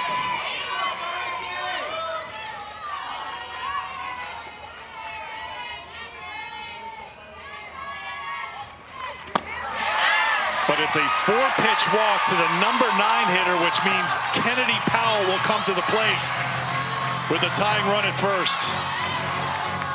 We know that Kenzie Brown has a tendency to pitch around the outside of the zone, so at times the walks can kind of creep up, but that was not the time to walk a batter, especially the 9 spot.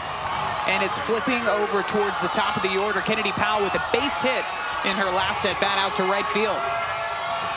1 for 3 today. Crowd getting on Brown with the ball 6 chant right now.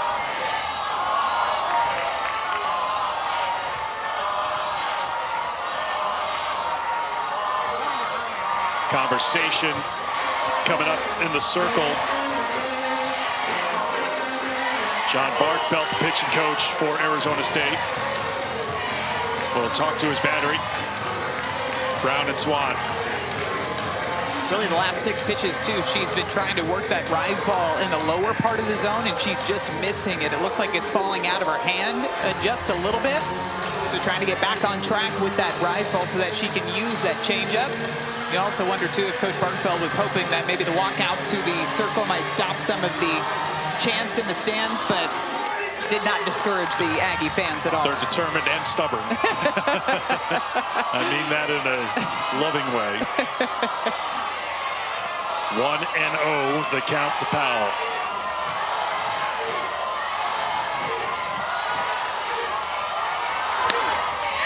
Fouled off.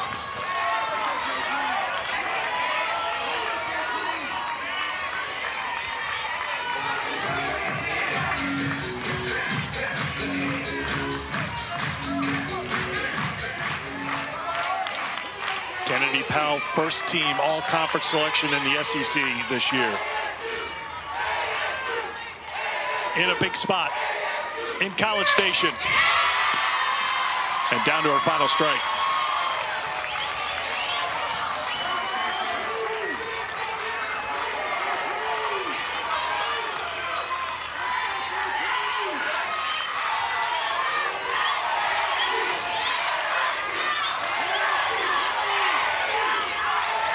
Kenzie Brown brings the 1-2 pitch. Swung on and missed. Arizona State State comes from behind, and they improve to 2-0 in the College Station Regional. This is an Arizona State team that just continues to battle, continues to fight. Whether it's injuries earlier in the year or falling behind in the game, they are going to just chip away and try to figure out a way to win. And that's exactly what we saw from this team today. Led, of course, by Kenzie Brown out there in the circle. Ended up with 6 strikeouts on the day, and the offense coming through when they needed it. Tons of senior leadership. Mike Wendell loves it. Bringing the energy in the stands all game long. Mike just got chased off the dugout. he got a little a little overzealous down there celebrating the victory. Arizona State didn't have a lead until the 7th inning. But if you're going to get your first lead of the game, the 7th inning is a perfect time to do it.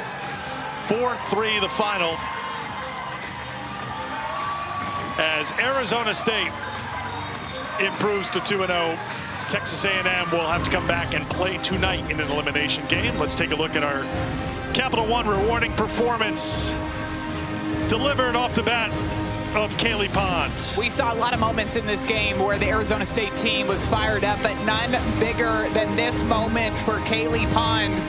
Going to celebrate with her teammates, the go-ahead run on the base hit back up the middle, especially off of Sydney Peters, who really had been dealing all game long. To be able to string together a couple of big hits in that moment when your team was down, huge for Kaylee Pond to be able to come through. A lot going on down there. I hope Kaylee Pond can hear me. Kaylee, can you hear us? All right, you've got, you know what, just stare off into space. You do whatever you want because you brought in the game-winning run. Congratulations, your teammates are going to help you out. What does this moment mean to you and your teammates? Because Madison just talked about you've been through a lot this year as a team, but to be in this moment, 2-0 in College Station, what's that feeling like? Oh my gosh. Oh, center field. Hey, all right now. I mean, it's amazing. We know that now we only have to focus on the next game, win one tomorrow. That's the big one. And yeah, I mean, momentum. We've been struggling through injuries. I mean, we're a very injury-prone team, and I feel like we're just peaking at the right moment. Kaylee, what is it about this team? And I think I'm seeing an example of it. One, your incredible skills to be able to balance all of this on you while listening to us, but to be able to create that energy. You guys are heading into the top of the 7th, down by 1 run, but your team is fired up. What is it about this team that brings the energy? Oh, we have the best bench in the country. Our team is very unselfish. We play for one another. That was something Bloomer was talking about, I believe, top of the 6th, about playing for one another, and that carried on. I mean, Brooklyn also starting off with a double. How can you not get lit? Okay, you know, you mentioned the injury-prone team. You've been quite busy in the trainer's room throughout your career, sad to say, but yeah, happy to say you're here trying to go out on your terms after just battling injury for so many years. What does it mean on a personal note to you to be holding the championship belt and just delivering your team to a regional final here in College Station? Yeah, I mean, God gives you what you can handle. I have that tattooed on me. And if I wouldn't have gone through as many ACL injuries as I had, I would have never met these girls. I wouldn't have had a 6th year. And so it's been a blessing, and we're just ready to, you know, keep it going. I think the smile tells the story. Congratulations. And hopefully your teammates can help take that off you, unless you're just going to wear it for tomorrow. I don't even know what's on me right now. You'll see it, trust me. It'll be online before you know it. I'm sure my grandma will send me a photo in the group chat. Grandma, but Grandma's got happy tears at home, so congratulations to you. Congrats, Kaylee. Thank you so much. Kaylee Pond came through in the clutch for Texas A&M, for Arizona State to knock off Texas A&M. So Texas A&M will now play tonight on or about 8 o'clock Eastern time, 7 Central. Stay tuned because UConn and McNeese, it's going to take a little time for them to get ready and get on the field. That's looking more like a 6 o'clock Eastern time start. So we're just here all day, but it starts with the victory for Arizona State over Texas A&M. A huge comeback victory for the Sun Devils, setting the tone on day 2 in this College Station Regional. We don't know what we're going to see, but that's what makes it so exciting. McNeese and UConn coming up in about a half hour. Be sure to join us then in our first elimination game, and then it'll be Texas A&M against the winner of our next game later tonight. Arizona State celebrating their 2-0, and they'll play for regional championship tomorrow.